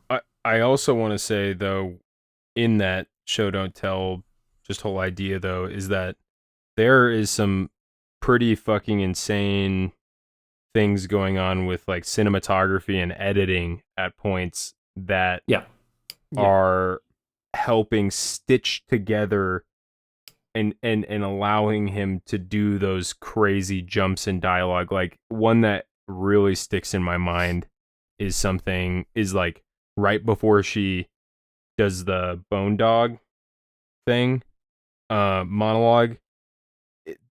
Everything in the car, it's like it's a little weird. Maybe the camera's jumping outside a little bit, and then you get one shot that you haven't seen the angle of at all before, where the camera's like floating back behind the car, and she like looks back, and then she like turns, and then it like cuts back, and then you're back in it, and it's like that one shot does so fucking much in bringing what she's about to say into a completely different space than it would have been without that. I think there is a ton of that going on. So I think it's kind of like what's cool to see is having something that is very writing forward that is still like utilizing the mastery of form that you do see in other films that are just kind of bankrupt, but to serve the point. And it is still writing forward, but of course, like another thing that, once again, you can't actually do in a book, but like the temporalness of the dialogue, these very minimal overlaps. Did you mean temporality? Did you mean temporality? Is that okay? Whatever. The temporality of the dialogue, where you hear this very slight overlaps. It's super small, but you can pick up on it, that make you really drive home like this idea that they're disconnected speaking to each other. And it's a very small thing, but it's a very important thing that can be only done in, say it with me, guys, a movie. Movie. So real. All right. Thoughts. Anyone want to throw any? Get to the pig for Sam. What? All right. Dude, I feel so bad, dude. We got to get Sam on another pod, and we got to fucking get him fucking chopping it up and making. I think we need to get him drunk. We need to do this shit. We need to do on some Adderall. We need to do a rom-com pod. We need to watch a movie that we can all hold in the palm of our hand and feel every little edge and Notting Hill. rumble in its surface, and then we can really just fucking go to town on it. Notting Hill. Yeah. Whoa. What do you want? My favorite part was the credits. The credits in the middle of the I'm not movie, even or the one kidding. at the end of the movie? Dude, Shut up, the Zemeckis. ones at the end, the way it comes on, the soft blur with the way the lettering, I loved it. It is nice. Yeah, it looked honestly really good. I agree. One of the most looks really memorable parts of this movie. Brody, can you skip to that? I want to see. It's so nice. It's lovely. I love this. Yeah, the Oh, it final is a shot beautiful and then soft- the edits. Yeah, it's like It a is soft so pillow blur. soft. Dude, I love the really slow fade was on. really important, as Dude, well as the the ramp blue is so change, the good. gradient It's a change nice into this color. blue, because it isn't even immediately that blue. It slightly blends into that blue. Imagine how hard I it is would- to write in a script fade to blue. Holy. Wait, Fade just to wait. just the just right wait. blue. Just wait. Oh my That's God. so Watch this. sweet. Fade to the I, perfect Sis, blue. look at that. Look at that. Oh. I love that. Oh yeah. Is that a Gaussian blur or perhaps Gaussian? What Gaussian. kind of text? What kind of Gaussian? font is this? Gaussian. I want to take this font. It's a Gaussian? good font. This is the Typewriter. part of the movie that I'm gonna remember. The relief. even after this 2.5 hour talking about every single thing that happens in the movie? Yeah. I did watch this at 2x imagine- speed, by the way. Oh my I god! didn't Imagine actually. you're actually dying, and you're trying to have your good final thoughts, and you say your And last then it final fades things, to blue. and then you're trying to arrive at like a perfect peace as you drift away, and then you get hit with like the most specific blue you've ever seen, and you're like, wait, what? And then you die actually, and that's like that was your last thought. It was like, wait, this is so weird. I did not Dude, expect I this. need to write a Why'd tough you just line. poison the well? I need to write a tough Why'd you line just for poison when I the well die. like that? I think. It is scary to imagine fading out, dude. Oh my god. You're gonna script That's what your you own have death? to. You have I'm to gonna write a ponder really that tough line every before I night die. before you go to bed. That you are gonna fade out. No. Wait. No. Wait. Dude, it's actually so terrifying. Yeah, man, it's awesome. Dude, it's so scary. Oh my god, dude. Don't be a pig. Dude, Don't it's be so a scary, bro. pig. Holy Don't shit. be a pig. Be like I'm Mabel. trying so hard. I Dude, love that's that. so No. Wait.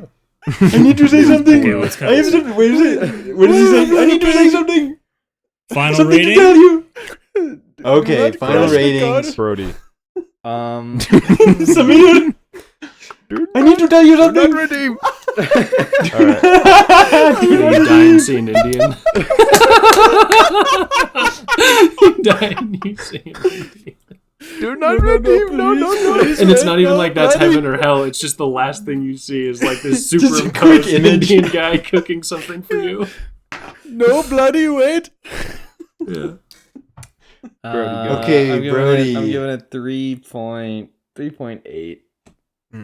Are you right? Okay. Much He's on. higher than I was expecting after you said that you like the pod more. Wow, that means he must really have likes really the loved pod, this guys. pod. This pond was a Surprised he fucking, loves a pod. fucking 4-0 big time. This was a good pod. I Big think 4-0. Sam's presence on the pod made everyone a little nicer. Unironic. Are we- Maybe are we maybe it's mean, just the though? movie being so whatever dense, but I feel like there's a lot more of like, yeah, that was an interesting idea, and I think the way you did it. No, And then you're I think like speaking versus normally purely it's for like yourself here. Yeah, I think you were just a little bit nicer. I Yeah, noticed yeah. it. I I feel noticed like- it a lot. No, because I feel like normally I'm really nice, and you're always pretty mean. That's so fake. So Fuck you. true. Out the gate, you What? always make some kind of extremely inflammatory joke that hidden inside of it is a true take. But Which no, he I still totally did this time to understand your you, opinion. John. He still I did know. it. I ignored it. This I isn't learned to true at ignore all. it. This is so I've learned- fucking fake. I've learned to be like, ha, and then just shut up for about 5 minutes until we're on a different subject. Yeah. Wow. I don't like this pod. Fuck you, anymore. Troy. I'm gonna co-sign that statement, Fuck brother. Troy. Yeah. All right, John. Final thoughts. We were closing. thoughts? Final thoughts. I like this movie a lot. Every time I've watched it, I've gotten quite emotional and cried a whole bunch, particularly in the last third. I think honestly, the fact that until this conversation, I feel like I didn't even have a strong grasp on something that now I see almost as obvious with this kind of whole fantasy thing being like everything can tie into that fantasy thing, and that's like a really central way of viewing the film. The fact that I did not ever engage with that until talking about it like fully until now, and it still hit me as hard as it did every viewing I still had more and more thoughts and ideas and felt like there was just always more going on. Kind of speaks to how good the movie actually is. Yeah, I think this is one of the better movies I've seen that's come out in the past like 20 years, and I think it's a solid 4.2. No, Whoa. That's too high. Wow. That's you why? take that back. That's too high. Why? That's too high. Take it back. What do you want, a 4.0? What do you want, a 4.0? What do you want, Brody? Go ahead and score the movie for It's me. not that good. I don't know. You didn't cry the way I did every time watching it. It's too scary. It's too. Okay. Well, that's literally why. Okay. Yeah, This that's is- why. This is weird. My score 3.9. That's it. That's it. That's All right. good. 3.9. No final Great movie. thoughts. I love Kaufman. I'm gonna actually one day I'll open up Antkind again, the book he wrote. Dude, it's so funny. It's actually pretty fucking good. Like what I was reading of it is pretty good. So that's a soft rec for me and something I should read, like actually finish. It's awesome. Same time. It's me. Wait, real quick. You got to go huge on this. Yeah. I have to go huge. You have to Yeah, make. yeah, You have to kind of really make a your presence grand- known. You have to whip your Grand dick out, dude. statement. Yeah, you got to leave a crater in this pod. You know, Sam was here. I actually Leave a crater on no, the table. You need to fudge pack this pod.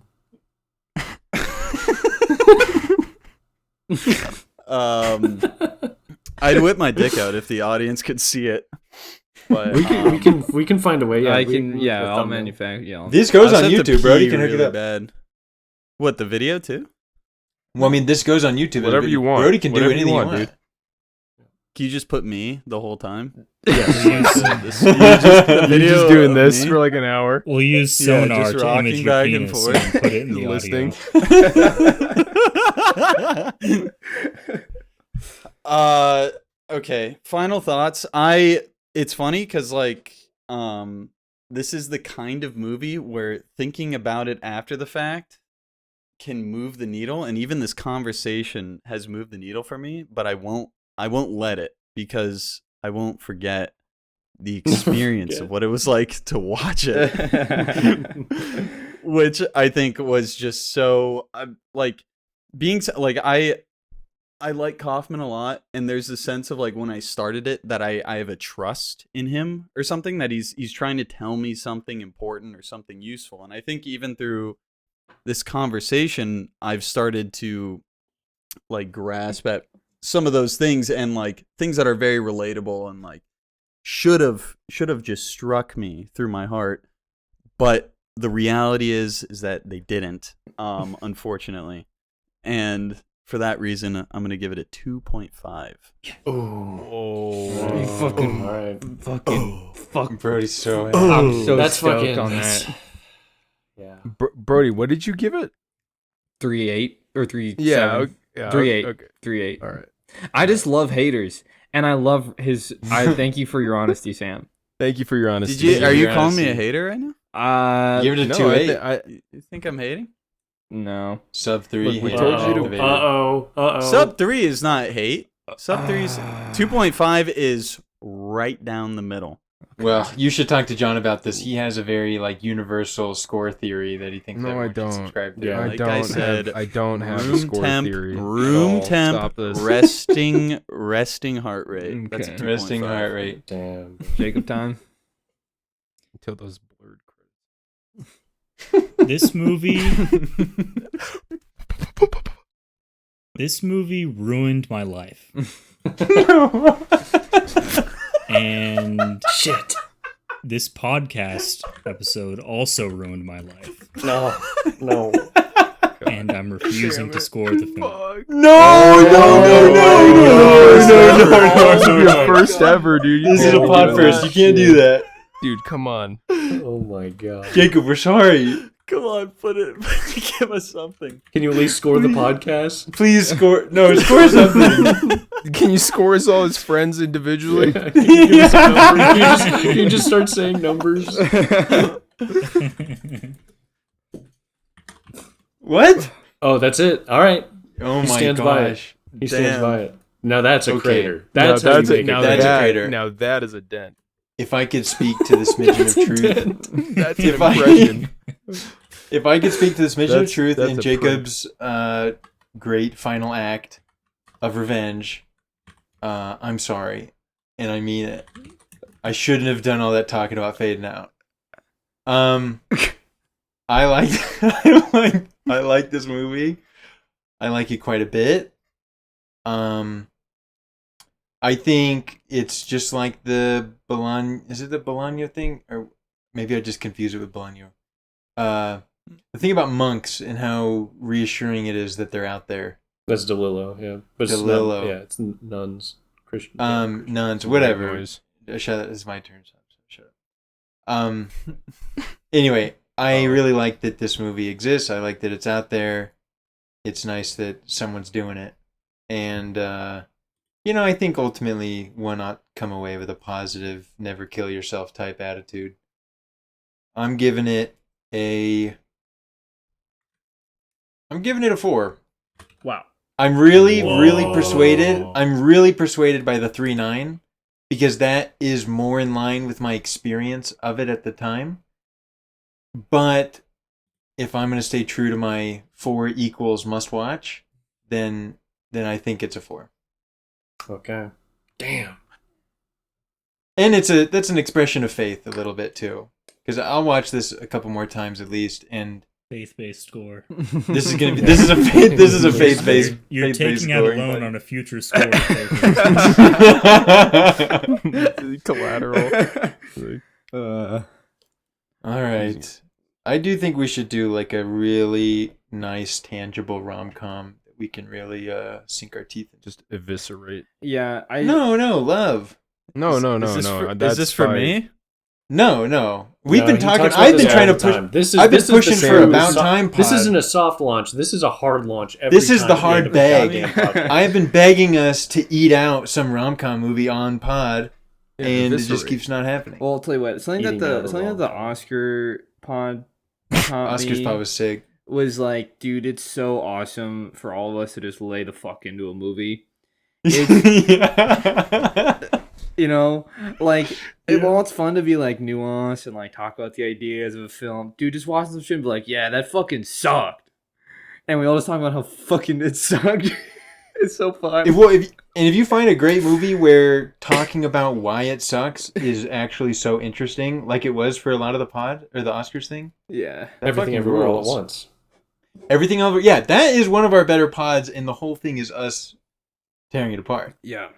Yeah, but the important thing about that one is that the reason why it sucks is actually pretty complicated, and there was a lot to it. Wasn't just us hating on it and it being like funny to hate on Yeah. it, but it was getting to the bottom of what's wrong with it, which actually took a lot And what's of wrong? conversation. Thus, what's wrong with the world at large?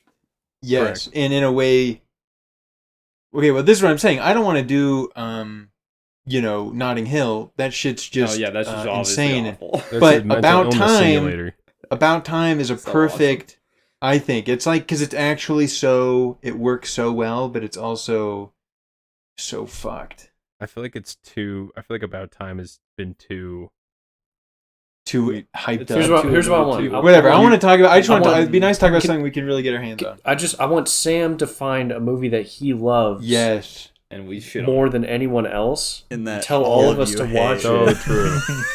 And then see what happens. Do not get Sam started about Interstellar. Wait, Interstellar's. That's on his. Wait, what top did you 4 say, Facebook. Troy? There's a lot What to was say. I said, it? don't get Sam. If we want to do that, we should do Interstellar. Oh my god! Don't. I haven't seen slam it. my I've never name seen like Interstellar. this, I would man. watch it. Wait, is that I true? might like it. Huh? I've never seen it. I've never seen Holy it. saved. Dude, We could talk about I Inception, might dude. watch it. dude, Inception's actually good. Inception's based though. That one's Inception's just, actually come on. super good. That one's That not would be gonna. a You're pretty not gonna. ripe pod for the picking. Beast. I'd like to That'd pick be- it. I'd like. What to would pick be the that best right movie to pod. do a pod I feel like on? the idea here isn't. Yeah, it's what you're saying, Troy. It's not to pick a movie that you like, or Yeah, it's yeah, like yeah. a movie you like, Just something you're passionate about. superficially, or like it's like something that Mhm. works. It works, but it's wrong or something. Yeah. Yeah. You do a music Yeah. videos podcast. That's not really. Whoa. We could I do. hate- dude, fuck yeah, that. I I would could do love that. to do like musical oeuvres or like kind of like what we did with Lynch, but just do it with like a bunch of albums by an artist, you know? Yeah. Yeah. And say something that hasn't been said before. I don't even know if that's fucking possible. I'll about tell you. anything I'll about tell music. you. I do it I'll every tell you day. I think, guys, why- I think we should say something that hasn't been said before. Has anybody thought Yeah. of that yet? Well, I mean, the first Suicide guy. The first Suicide is a good idea. The first Suicide's actually insane. Oh my god! Imagine his heart rate right before he did it. Honestly, it does take it.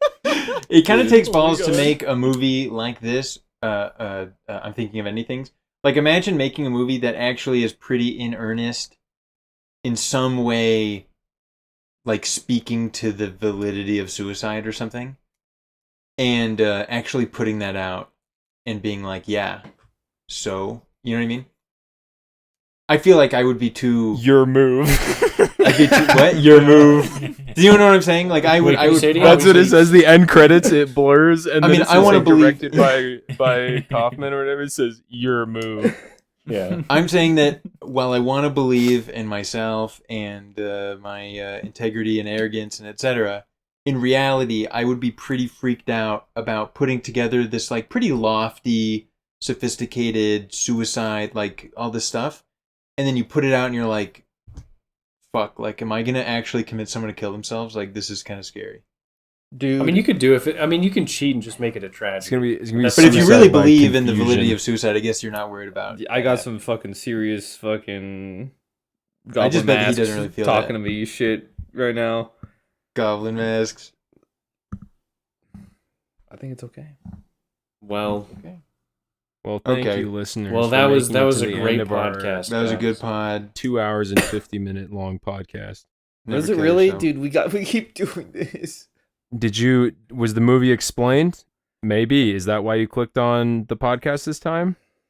Nobody made it this far, man. No one made it this Nobody- far. No one nobody's watched this watching one. this We're talking movie. to the Shout Watch this out. one.